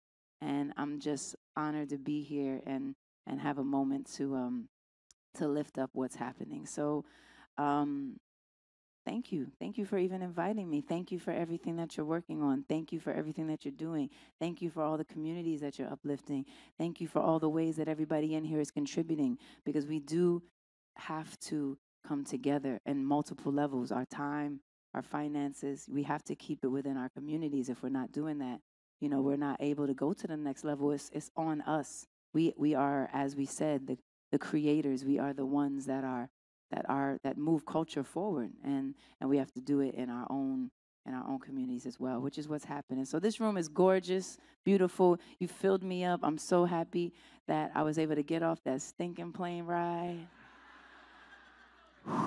My feet were real hurt too. My feet were like, ouch. Probably how y'all feel here. Y'all feet feel like that? But my feet are better now. I'm good. I'm back. And there was no place that I would rather come to than here. So thank you for having me. Thank you for this beautiful message and for your work. And God bless you all. And I'm not sure about this album, but we could talk about it. We together. I can see it already. All right. You said possibility. Hey, possibility. Exactly. Let's give it up for the great Alicia Keys. Thank you so much. She didn't have to get off that plane. She was driven by the vision of the great Susan Taylor, That's right. the queen of Black America, the empress of possibility. Let's give it up for Susan Taylor. For these babies back here. This is our future right now. Finally, Funk Master Flex is upstairs. And me and Alicia Keys gonna go up in there and she gonna create some music and I'm gonna start spitting. And the rest of y'all ain't got to go home. But you got to get the hell out of here right now. No, go upstairs with Funk Master Flex. Let's have a party. Let's celebrate each other. Let's see you next year, bigger, bolder, and better for the children and for our future. God bless y'all. Have a good night. God bless you.